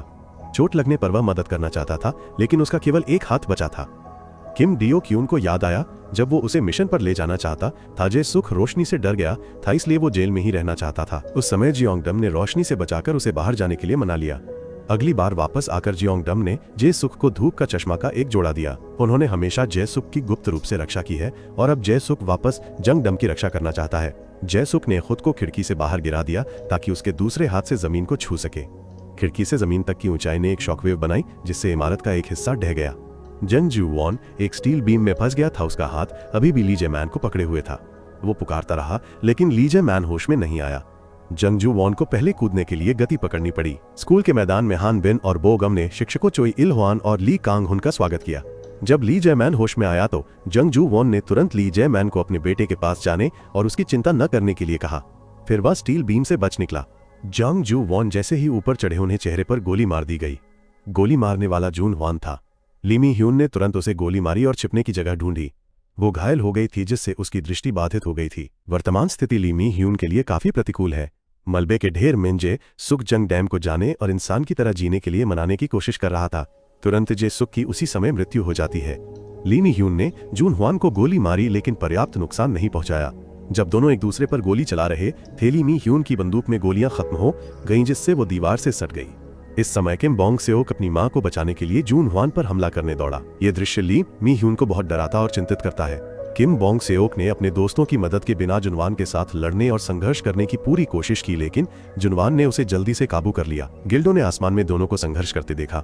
उसने तुरंत स्पीड बढ़ाई, स्कूल के गेट को तोड़ दिया और किम बोंग सेओक की मदद करने के तरीके खोजने के लिए मैदान में दौड़ पड़ा। जैसे ही कार और दोनों लोग टकराने वाले थे, गिल्डो ने अचानक स्टीयरिंग व्हील घुमा दिया। किम बोंग सेओक ने कार से बचने के लिए जल्दी से अपना रुख बदला और कार अंततः पलट गई। किम बोंग सेओक भी मुक्त हो गया, लेकिन सुरक्षित रहा। जून हुआन की गोली ने जांग जू वॉन की एक आंख ले ली, लेकिन इससे उसका लड़ने का हौसला कम नहीं हुआ। किम बोंग सेक एक बार फिर जून हुआन से लड़ने के लिए उड़ने वाला था, लेकिन उसने किम बोंग सेक पर बंदूक तान दी। इसी समय ली मी ह्यून भी छत पर पहुंच गई। उसने किम देओक यून की ओर बंदूक तान दी और अपने बेटे को तेजी से भागने का इशारा किया। किम बोंग सेक दुविधा में पड़ गया, समझ नहीं आ रहा था कि क्या करे। इसी समय जुंग डैम रो रहा था और सड़क पर भटक रहा था और वो गलती से जांग ही सू से टकरा गया। जांग ही सू ने देखा कि उसका हाथ खून से लथपथ है और वो रो रहा है, इसलिए जांग ही सू उसे छोड़कर नहीं जा सकी। उसने जुंग डैम को सांत्वना देने के लिए अपने पैर की उंगलियों पर खड़े होकर उसकी पीठ थपथपाई। जबकि बाकी 4 लोग और ली मी ह्यून लड़ रहे थे, गिल्डो ने कार से बाहर निकलने की कोशिश की। गिल्डो ने अपने जूते और दस्ताने उतारे, फिर उसने बैटरी को छुआ और अपने शरीर को चार्ज किया।